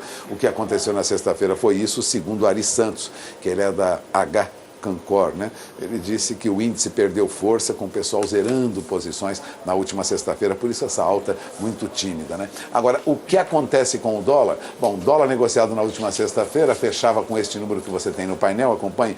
O cenário externo sustentou a valorização do dólar frente ao real, fechou em alta de 0,44%, ou seja, subiu o dólar de novo, R$ 3,19, alta de quase 0,5%. Ao longo do dia, chegou a ser negociado até a 13,19. 17, mas vale lembrar, né? Se aproximou de 13,20 na sexta-feira. Então, uma grande oscilação. Por pouco não encerrava aí perto de R$ 3,20 dólar negociado na sexta-feira. Daqui a pouco eu volto com mais informações. Nós vamos falar sobre o greening, que a princípio já estabilizou, mas não há muita tranquilidade entre os produtores de laranja, não. Eu volto já para falar sobre isso. Agora retorno o sinal para Campo Grande, Elaine. Muito obrigada, Pulga, pelas informações. Então, daqui a pouquinho a gente retorna com mais destaques do mercado financeiro para a sua tomada de decisão para esse início de semana. Mas hora de intervalo comercial, é rapidinho, a gente volta já. Voltamos daqui a pouquinho para falar sobre os custos da produção agrícola no Rio Grande do Sul. Fique conosco, voltamos em 2 minutos. 8 horas e 53 minutos pelo horário de verão. Nós estamos de volta com o Bom Dia Produtor na sua segunda-feira. E a gente já começa com uma dica importante para você. Você faz inseminação artificial em tempo fixo? Então, muita atenção, porque a gente vai ver uma entrevista feita pelo jornalista Jorge Zaidan, com o pesquisador da Embrapa Pantanal, como a utilização da IATF vem aumentando também o índice de prenhez. Veja só. Muito bem, nós vamos saber do pesquisador da Embrapa Pantanal, Éricles Nogueira, como funciona esse projeto que está dando mais eficiência, um índice maior de prenhez nas vacas submetidas à IATF, que é a inseminação artificial em tempo fixo. Como é que vocês conseguiram aumentar o índice de prenhez? Você disse que está em torno de 40% a 50% na IATF, vocês subiram um pouco esse índice. Como é que isso aconteceu? Exato. Os índices são muito variáveis e muitas vezes o produtor vai usar uma IATF e fala, mas o meu aqui deu 40% e o produtor, a empresa que me vendeu, a loja, falou que prometeu 60% ou 50%, né? E muitas vezes o produtor frustra com isso. Então a gente tentou fazer experimentos de forma prática, sem alterar muito o manejo dos lotes de IATF, sem alterar muito o custo, né?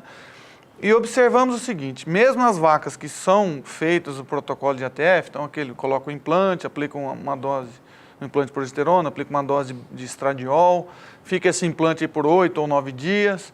Então, na retirada do implante é aplicado novamente alguns medicamentos, né, prostaglandina, o outro estradiol, ou um cipionato de estradiol, ou benzoato de estradiol, e um ECG, né, um indutor de crescimento. Então, nesse momento da retirada do implante, até o dia da inseminação, varia aí de 48 a 54 horas, né, 40 e pouquinho, nesse intervalo. E a gente observou que essas vacas, no dia da inseminação, as que apresentaram cio, medidas através daquele bastão marcador na anca do animal, que a gente coloca no dia da retirada. Então, no dia 8, vai lá e passa o bastão. E no dia 10, na hora de inseminar, avalia se essa vaca foi montada por outra, se tirou a tinta. Aquelas que tiraram bastante a tinta, nós percebemos um índice de prenhez de 60%. Né? E aquelas que tiraram a tinta intermediária, que foram montadas um pouquinho, ficaram com a prenhez por volta de 50%. E aquelas que não tiraram a tinta, ou seja, não foram montadas, não apresentaram cio, tiveram uma prenhez abaixo de 40%. Né? Então, dentro do lote, a gente observou vacas com mais cio, mais prenhez.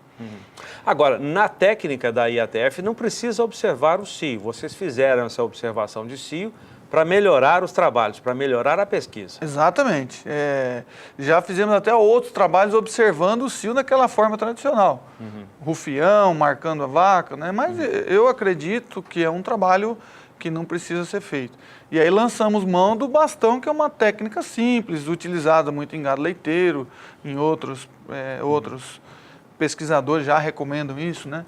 Mas a gente tentou dar uma nota, então a nota 1, 2 e 3, naquelas vacas, distribuir esse cio. A de 60% de índice de prenhez, a nota maior. Exato, nota 3. E a de 40%, a nota menor. Exatamente. Como é que vocês elevaram, o que vocês fizeram para elevar o índice dessas vacas de 40%? O índice de prenhez, que devem fazer parte da média do Brasil, como você disse. Com certeza, com certeza. É importante ressaltar o seguinte, Zaidan, no Pantanal os índices foram mais baixos de prenhez em relação ao Planalto. Então aqui no Planalto, tivemos várias fazendas avaliadas aqui, nós tivemos taxas de prenhez melhores, uma média de 55%, contra 45% de Pantanal. Então no Pantanal geralmente já temos Desculpa. Pode falar. No Pantanal já tivemos um índice de prenhez menor, até pela condição de calor, de distância de propriedade, qualidade nutricional de pastagem. Eu queria explicar que esse Planalto e Pantanal se refere a Mato Grosso do Sul, que tem essas duas partes, o Pantanal baixo e o Planalto, que são as demais regiões do estado. Exato, e o Mato Grosso também, né? Não vamos esquecer. Mato Grosso também, que é outro centro de cria também. Sim, né? Exato. Então, Zaida, a partir dessa observação, que as vacas que observaram cio tiveram melhores prenhezes, nós tentamos uma estratégia para aumentar a prenhez daquelas que não demonstraram, né? Vários trabalhos já mostraram que o GNRH, no caso a gente usou um produto aí que participou de parceiro nosso, a MSD, né? O GNRH da MSD, a gente usou o Fetargil para fazer essa aplicação na hora da inseminação. É um hormônio? É um hormônio, chama hormônio liberador de gonadotrofinas. Então ele induz a ovulação daquele folículo que está pronto para ser ovulado. Geralmente as vacas que dão menos cio têm um folículo menor, né? Então tem menos pressão de cio, de estro, né? E aí a gente aplicou esse Fetargil apenas nas vacas 1 e 2, então com nada de cio ou pouco cio. Né? Por que não aplicamos nas tinta 3, nas de muito cio? Porque já outros trabalhos demonstraram que nelas o Fetargil, o GNRH não faz efeito, porque ela já está pronta para ovular. Né? Então, aplicando nas tintas 1 e 2 esse Fetargil, nós conseguimos um aumento de prenhez nessas vacas, que subiram aí para 50 e pouquinhos %. Se equipararam as vacas de melhor índice de prenhez. Se equipararam, não chegaram nos 60, mas subiram em relação àqueles menos de 40%. Né? Então, tivemos um aumento de prenhez e pela avaliação econômica que nós fizemos, esse hormônio aplicado aí nesses lotes, tinta 1 e 2, pouco cio ou nada de cio, 1 a 2% de aumento de prenhez já paga a utilização do medicamento. Dr. Éricles Nogueira, pesquisador da Embrapa Pantanal, falando sobre um protocolo que auxilia, que aumenta a eficiência dos protocolos de IATF no Pantanal. Muito obrigado pela sua entrevista aqui conosco. Muito obrigado, Irã. O greening é a mais destrutiva doença para a citricultura na atualidade, mas segundo o Fundecitrus, a doença se estabilizou nos estados de São Paulo e Minas Gerais. Quem traz para a gente mais detalhes, mais informações é Walter Puga. Ô Walter, bom dia para você. Então, produtor de laranja pode ficar mais sossegado?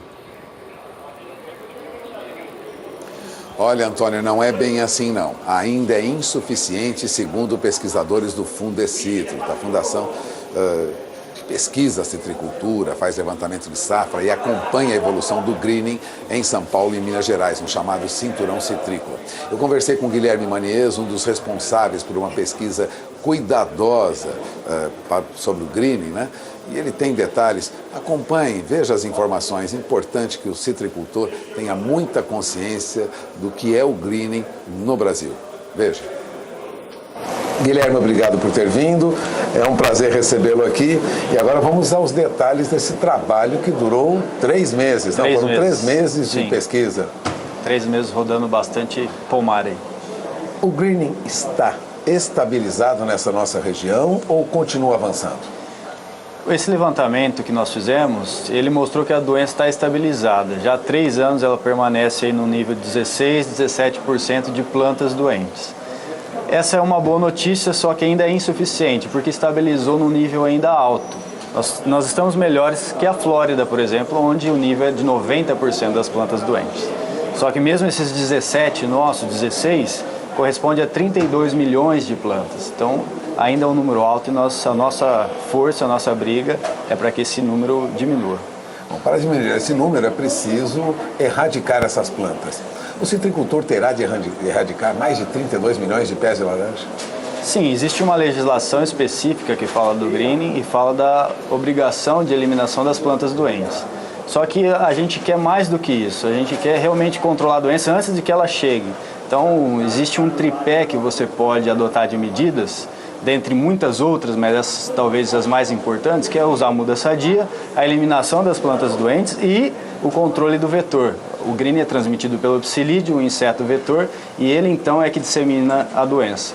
Então, uma vez controlado o vetor, a gente não precisa erradicar plantas doentes, não vai ocorrer a doença. Então, a nossa luta principal é para que diminua a população do inseto vetor. Mas enquanto existir plantas doentes, ele vai continuar se contaminando.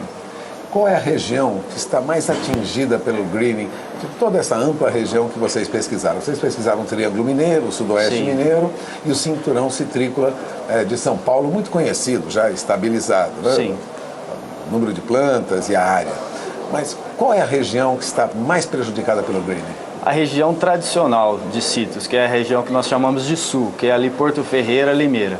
É a principal região com 36% de plantas doentes. Depois vem a região centro, ali de Araraquara, Matão, Brotas, a região norte, a região sudoeste e o noroeste é o que tem menos doença. O citricultor, ele se recusa às vezes a erradicar, afinal de contas custa para erradicar, custou para plantar. Existe algum trabalho para atenuar esse prejuízo do citricultor, já que é necessário mesmo erradicar essas plantas? Essa é uma doença que, infelizmente, até hoje não existe cura. E uma vez a planta doente, ela vai mostrar os sintomas na folha, ela vai secar, o fruto vai cair. Mesmo que não caia, a qualidade do fruto para suco, para mercado interno, também já não é a mesma. Ou seja, a sua árvore contaminada, ela já não é uma fonte de renda para você. Pelo contrário, ela é uma fonte de prejuízo, já que ela serve para contaminar outros insetos, que vão contaminar outras plantas. Então, você acaba que ano após ano, o índice da doença na sua fazenda vai subindo muito se você não controlar. Então, essa planta doente, o ideal é que ela seja removida, já que ela não vai te dar o retorno econômico esperado, para que você não tenha o alastramento da doença na sua fazenda e também passando para o seu vizinho. Guilherme, vocês estruturaram uma campanha Unidos contra o Greening. O que é essa campanha que o Fundecitrus está encabeçando ou liderando para tentar evitar o avanço da doença? A citricultura ela é de grande importância para o estado de São Paulo, para o Brasil. Nós somos o maior produtor de citros, São Paulo é o estado maior produtor de laranja e de suco de laranja. Nós queremos que continue assim. Então são 350 municípios, São Paulo e Triângulo Mineiro, onde existe a cultura. São 200 mil empregos diretos e indiretos gerados pela citricultura. Isso movimenta 14 bilhões e meio de dólares. Então é uma cadeia que emprega e que gera renda. Então essa campanha é uma forma de mobilizar não só o setor, não só os produtores, mas também a sociedade para a importância da doença e a importância dos citros para que a gente continue com uma citricultura forte. O controle é necessário, mas ele é eficiente mesmo? Nós estabilizamos, como você disse, estabilizamos o greening aqui melhor do que na Flórida, onde dizimou, né, a produção da Flórida. Sim. Há avanço, há uma perspectiva de reduzirmos ainda mais o avanço do greening? Sim, com certeza.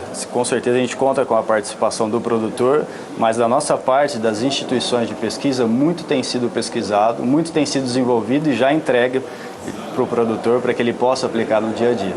Vou falar só alguns números. A Flórida com 90% de plantas doentes. Por quê? Porque o controle do vetor deles é mediano, é insuficiente. Eles não pulverizam o que seria necessário e nunca erradicaram as plantas doentes.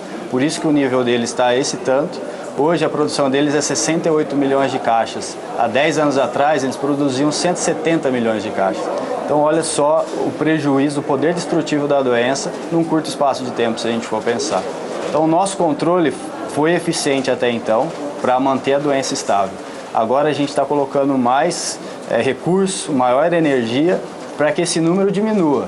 Nós temos resultado, temos obtido resultado, só que pode ser melhor. Como pode ser melhor? A gente pode comparar o greening como a dengue. A dengue é transmitido por um inseto vetor, o Aedes, e ele se multiplica em água parada. Para nós, o que seria a nossa água parada? Plantas sem controle. Não só de pomares, mas se eu tenho uma fazenda aqui e em volta de mim tem chácaras, sítios, quintais ou até mesmo uma cidade com plantas de citros, de murta, sem nenhum tipo de cuidado, é ali que o bicho se multiplica, é ali que ele fica doente e eventualmente o vento leva ele para todo lado, ele vai chegar na minha propriedade e vai me contaminar. Então a nossa força e dessa campanha para sensibilizar a sociedade é que você que tem um pé de limão, perto de uma fazenda, você pode estar prejudicando a fazenda.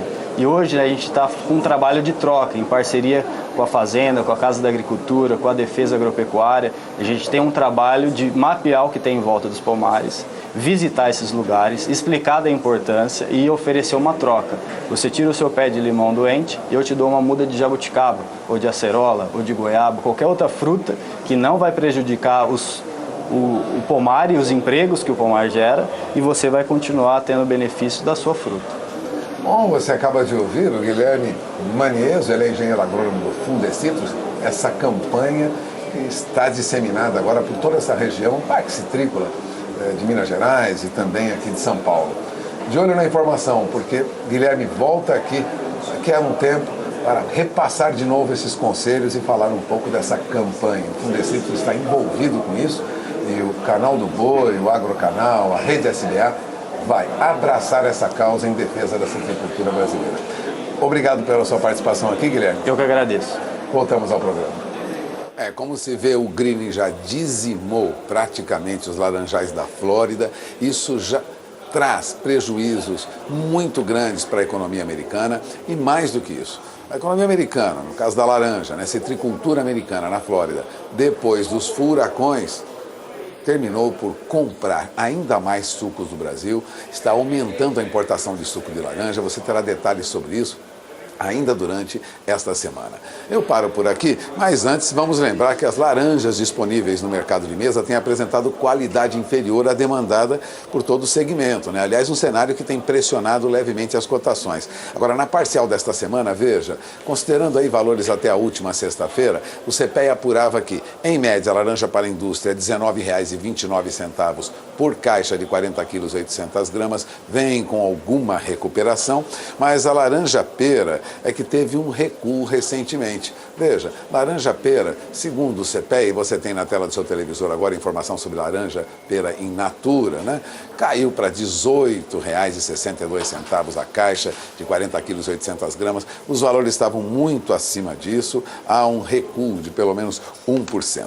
Agora, destaque quando falamos de citricultura, é no caso do Tahiti, né? Lima ácida Tahiti. As cotações oscilaram nos últimos dias. Segundo alguns colaboradores do CPEA, Tahiti entrou no mercado de mesa ainda com fruta muito miúda, né? Colhida na semana em que os preços atingiram aí o pico de negociação. Chegou-se a negociar limão a até R$ 100 a caixa, né? A Lima Tahiti. Com a dificuldade de escoamento, os citricultores, no entanto, teriam interrompido novamente a produção, segundo o CPEA, impulsionando os valores no decorrer da semana. Tome nota, entre os dias 16 e 19 de outubro, a média para Tahiti, né, foi de R$ 72,28 a caixa de 27 quilos colhida, um recuo aí de 4% em relação ao período anterior. Mas também puderam, né, a R$ 100 a caixa, colhida rapidamente, fruta pequena ainda, super valorizado, limão Tahiti. Bom, de olho na informação, citricultor. O greening é uma preocupação para quem trabalha com laranja, há alguns aspectos no mercado que provocam alguma reação, mas laranja está sob pressão no momento. São 9h10, horário de Brasília. Eu encerro por aqui essa minha participação no Bom Dia, mas eu volto já já. Encerro esta, mas daqui a pouco você acompanha comigo a evolução dos negócios com os principais produtos agropecuários, entre os mais negociados no Brasil e no mundo. Antônio, Elaine. Obrigado, Walter, pelas informações. Daqui a pouquinho teremos mais atualização de mercado direto da B3 Brasil, Bolsa Balcão. Falando ainda em agricultura, os custos de produção durante esse último mês de setembro registraram queda para o agronegócio. Em especial, a que mais sentiu a queda foi a cultura do trigo. Para isso, vamos até o Rio Grande do Sul com Annelise Nicolodi. Os preços dos agroquímicos foram os responsáveis pela retomada na trajetória de queda dos custos de produção do agronegócio. A variação entre setembro e agosto de 2017 foi de 0,94%, conforme o índice de inflação dos custos de produção, divulgado pela assessoria econômica do Sistema Farsul. O acumulado do ano e dos últimos 12 meses também aponta a deflação de 5,64% e 4,24%, respectivamente. Os menores valores dos fertilizantes, herbicidas e fungicidas influenciaram diretamente no resultado. A lavoura de trigo foi a que registrou maior queda, com 4,6%. Já os preços pagos ao produtor tiveram elevação de 1,60%, depois do resultado negativo em agosto. Apesar de uma retração significativa em muitos preços, especialmente arroz e leite, o bom desempenho do milho e do frango garantiram o resultado positivo do índice de inflação dos preços recebido pelo produtor. Segundo a Farsul, a relação ainda é desfavorável para o agricultor, que embora tenha desembolsado menos do que um ano atrás para a aquisição de insumos para a lavoura, tem rentabilidade menor. Annelise Nicolodi, para o SBA. E o déficit hídrico continua afetando os pastos da região do interior nordestino. Vamos saber agora como fica a previsão para a próxima semana com a Juliana Rezende, direto da Somar Meteorologia. Juliana, conta pra gente como fica a situação do Nordeste brasileiro.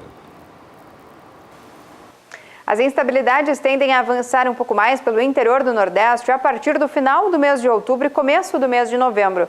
É que as instabilidades vão conseguir avançar e trazer melhores cenários para as áreas de pastagens que já vêm enfrentando bastante dificuldade para se desenvolver devido ao déficit hídrico do solo, especialmente nessas áreas em vermelho do mapa.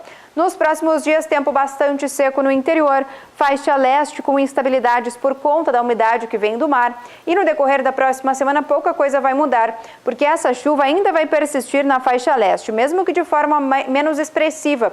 A partir do terceiro período é que as instabilidades vão conseguir avançar pelo centro do país, especialmente da região norte. Agora vai conseguir avançar pelo interior do Nordeste, provocar chuva em praticamente todo o estado baiano, metade sul do Piauí e praticamente todo o estado do Maranhão.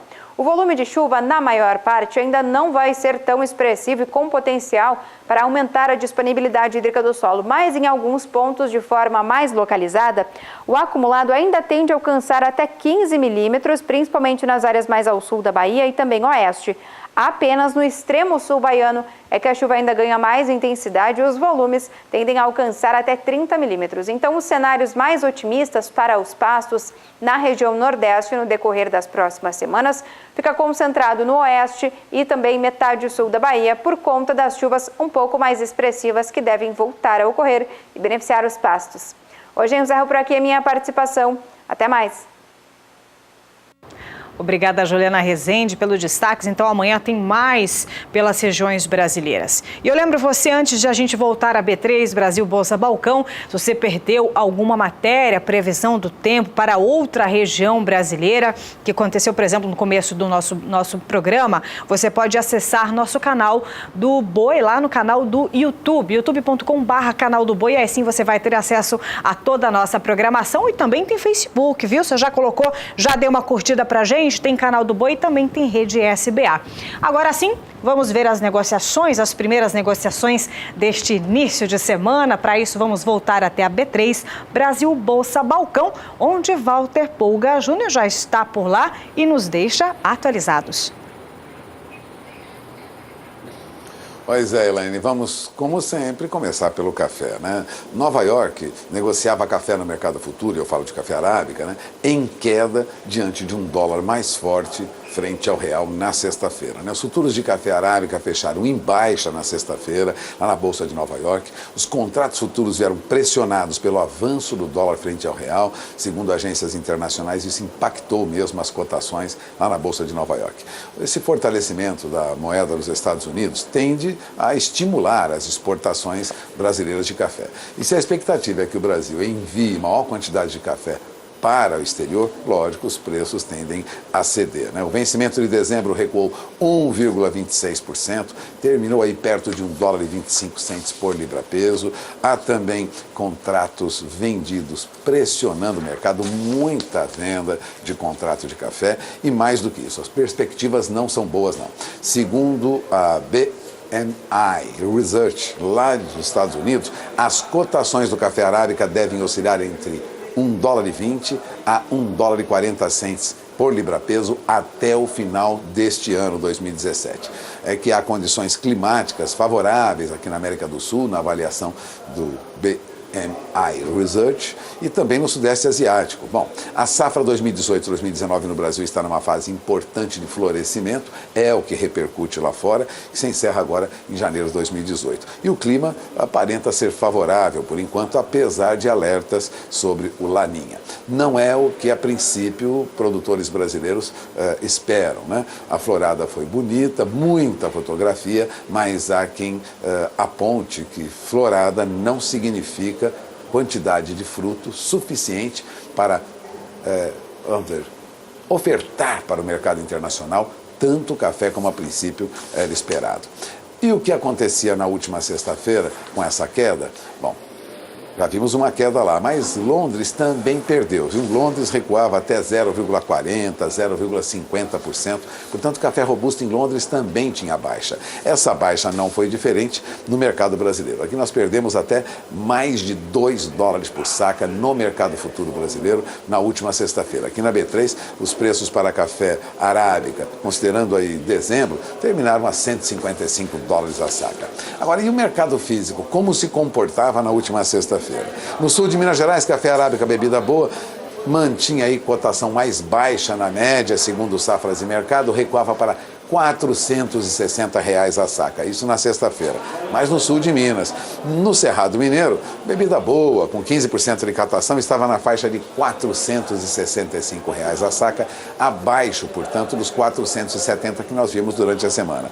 E o café arábica Rio, tipo 7, da Zona da Mata de Minas Gerais, tinha a média em torno de R$405 a saca, também em queda nos levantamentos feitos por Safras e Mercado. Resumindo, em todas as regiões pesquisadas, Safras e Mercado constatava aí uma baixa para o café de média R$5 por saca.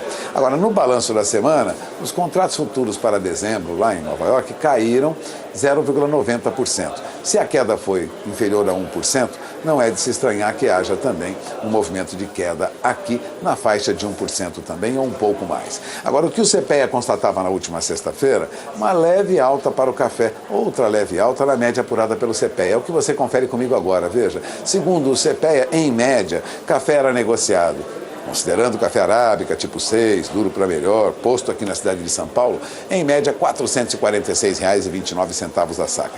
Uma leve alta, é verdade, uma leve alta, de 0,14%, mas diminui a perda do café arábica no indicador CPEA durante o mês de outubro. Essa perda estava próxima aí, no dia 16, de quase 2%. Agora a queda para o café arábica no indicador CPEA é de aproximadamente 0,5%.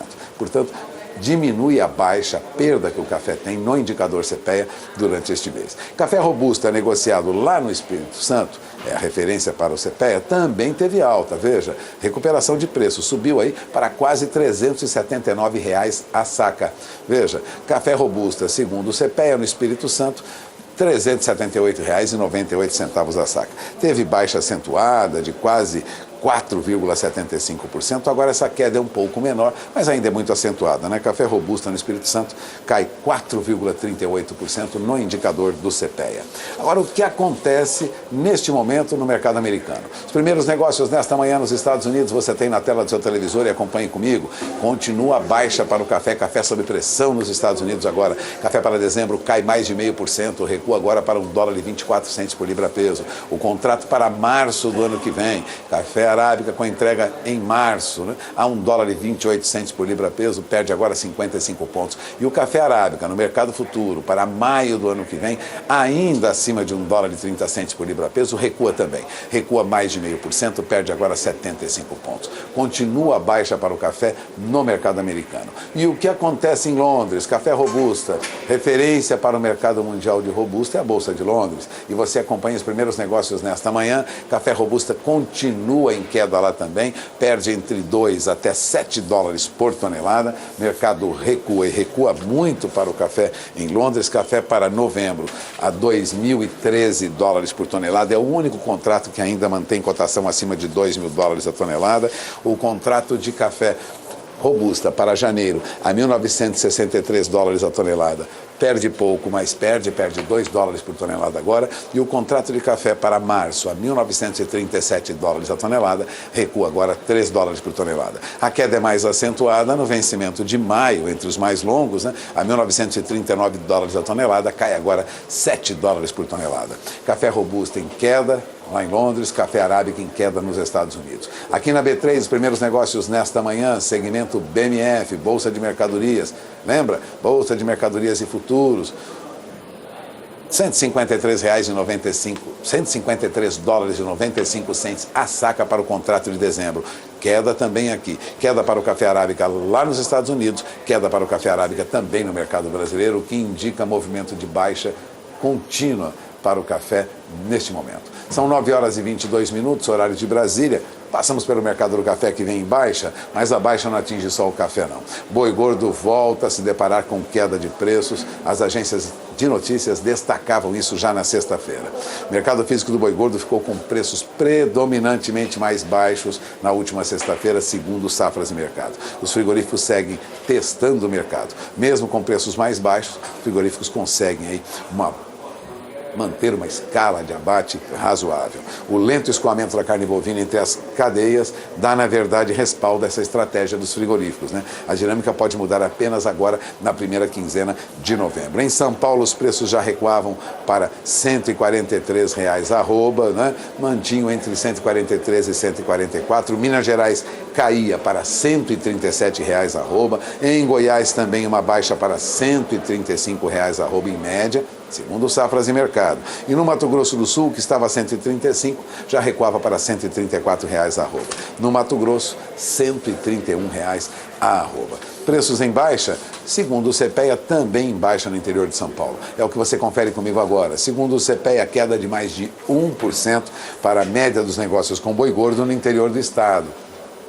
Boi gordo era negociado a R$ 140,10 por arroba em média, uma baixa entre os dias 19 e 20 de outubro de mais de 1% e uma queda no mês no indicador boi gordo do CPEA de 1,86%.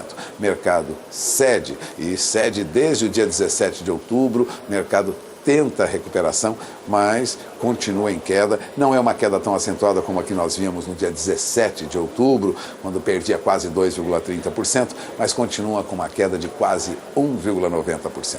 E bezerro negociado no Mato Grosso do Sul? Bom, mantém ainda a média na faixa de R$ 1.186 por cabeça. Confira os números apurados pelo CPEA no Mato Grosso do Sul, ainda uma leve alta no mês de 0,16%. Veja, a média vem se mantendo acima de R$ 1.180 por cabeça desde o dia 17 de outubro. Uma alta, considerando aí os últimos negócios, os últimos dados, né, apurados pelo CPEA no Mato Grosso do Sul, R$ 1.186,07 por cabeça em média, uma alta de 0,16%. Tome nota. E o que acontece no mercado futuro aqui da Bolsa? Na sexta-feira nós tínhamos uma recuperação para as cotações do boi gordo. Recuperação de até 55 centavos de real por arroba. É uma alta leve, mas é uma alta. Recuperação no mercado futuro indica expectativa de preços melhores mais adiante. Agora, e nesta segunda-feira? Na retomada dos negócios nesta segunda-feira, depois de uma alta na sexta-feira, boi gordo opera agora com outra alta e o contrato de outubro sobe mais de 0,5%. O mercado trabalha agora boi gordo para outubro a R$ 139,10 por arroba, sobe 0,58%. Agora, a alta mais acentuada, ela ocorre no vencimento de novembro. Boi para novembro sobe agora quase 1%, de R$ 138,5 vai a R$ 139,35 a arroba, o que indica aí uma alta para boi gordo de quase 1%, né? Uma alta de R$ 1,30 por arroba nos últimos negócios do mercado futuro. Já o contrato para outubro do ano que vem, que estava a R$ 148,85, sobe também, mas sobe muito pouco, sobe aproximadamente 5 centavos por arroba, né? Muito pouco, mas R$ 149,00 arroba, eu falo de boi gordo para outubro do ano que vem. De olho na informação, o mercado futuro sinaliza a expectativa dos operadores no mercado para preços agora, no próximo ano. Isso pode ajudar no seu trabalho, no seu planejamento mais adiante. São 9 horas e 26 minutos, eu encerro por aqui o que nós falávamos sobre boi gordo, mas vamos lembrar que a ASOCOM, a Associação dos Confinadores, né, vê indicadores positivos para a pecuária agora.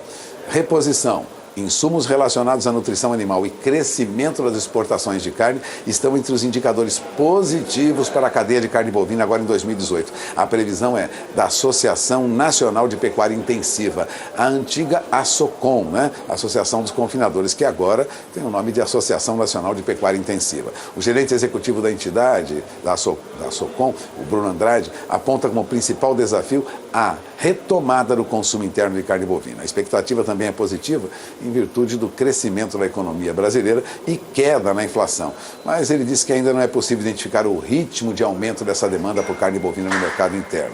Afinal, cerca de 80% do que se produz aqui de carne bovina é consumida aqui mesmo. Cerca de 20% aproximadamente é que vai para exportação. Bom, por isso, a retomada pode ser mais lenta do que esperado. De qualquer modo, a Associação Nacional de Pecuária Intensiva vê com bons olhos a perspectiva para a pecuária lá na frente, no próximo ano. Agora, o mercado brasileiro de carne suína, este sim, voltou a apresentar fraqueza nos negócios ao longo da semana, depois de um período positivo aí de aumento das exportações e recuperação de preços. Bom, ao longo da semana, essa fraqueza contribuiu também não só para uma queda do preço pago ao suíno vivo, mas aos cortes de pernil no atacado também, viu? Portanto, suinocultor que via com bons olhos os números que surgiu nas últimas semanas, agora está preocupado. O analista de safras e mercado, Alan Maia, diz que esse perfil de demanda não deve evoluir a partir da segunda metade de outubro, em face do período de descapitalização aí de boa parte dos consumidores, né? Assim como o consumo de carne bovina deve subir na primeira quinzena de novembro, os suinocultores, né, e os processadores de carne suína também esperam um aumento desse consumo agora na primeira quinzena de novembro. A média dos preços do quilo do suíno vivo na região centro-sul do Brasil foi de R$ 3,54 por quilo, ou seja, uma queda na média, segundo o Safras e Mercado, de 0,68% frente à semana passada. Na semana passada estava R$ 13,56, agora já caiu para R$ 3,54 por quilo. Agora, a média dos preços pagos pelos cortes de pernil ficou em R$ 7,04, estava R$ 7,09 na semana passada, também uma retração de 0,60%. Os números apontam queda para os preços pagos ao suíno vivo e também de negociação de carne suína no atacado. Agora, o que o CPEA apurava na última sexta-feira lá em Santa Catarina, bom, ainda a cotação estável no levantamento do CPEA. Veja, carne suína, em média, né, perdia preço em vários mercados, mas suíno vivo em Santa Catarina se mantinha aí estável em R$ 3,51. Lógico, né, no mês ainda tem uma alta de 0,57%. Vamos lembrar que o indicador suíno vivo, feito pelo CPEA em Santa Catarina, que é o maior produtor do país, né, um estado referência para preço de suíno, ainda sobe quase 0,60%. Ainda mantém aquela recuperação, a média, que nós vimos em semanas anteriores. E essas são as principais informações sobre o que ocorre no mercado dos principais produtos agropecuários. Agora, 9 horas e 29 minutos, horário de Brasília. Antes de encerrar essa minha participação, vamos para o dólar. Acompanhe o que está ocorrendo com o dólar, porque depois da alta da última sexta-feira, o dólar agora sobe de novo, já se aproxima de R$ 3,20, agora R$ 3,19 mais 90. O dólar tem uma nova alta de 0,28%. E eu encerro por aqui a minha participação em Bom Dia Produtor. Amanhã estaremos de novo aqui na B3 com mais informações para você que acompanha a programação do Canal do Boi. Elaine, Antônio. Obrigada, viu, Puga, pela participação. Excelente semana para você e para toda a sua equipe. Por aqui, chegamos ao fim dessa edição, mas a semana está só começando, viu? Temos muitos destaques ao longo até a sexta-feira. Tem muita coisa ainda para passar por aqui. E se você quer participar, quer sugerir alguma pauta, alguma entrevista, participe com a gente através do nosso aplicativo WhatsApp. O contato é o 67992647810. Aqui você tem vez e voz, nós queremos ouvir você, produtor rural. Uma excelente semana para você e até amanhã a partir das 7 horas e 15 minutos pelo horário de Brasília. Tchau, tchau. Boa semana.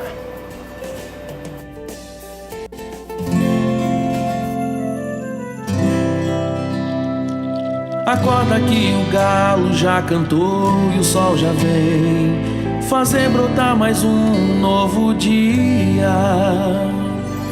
Lenha no fogão, café pra esquentar, e a bicharada no quintal. Horta pra molhar, tira leite no curral, arreia o cavalo, tem gado pra campear.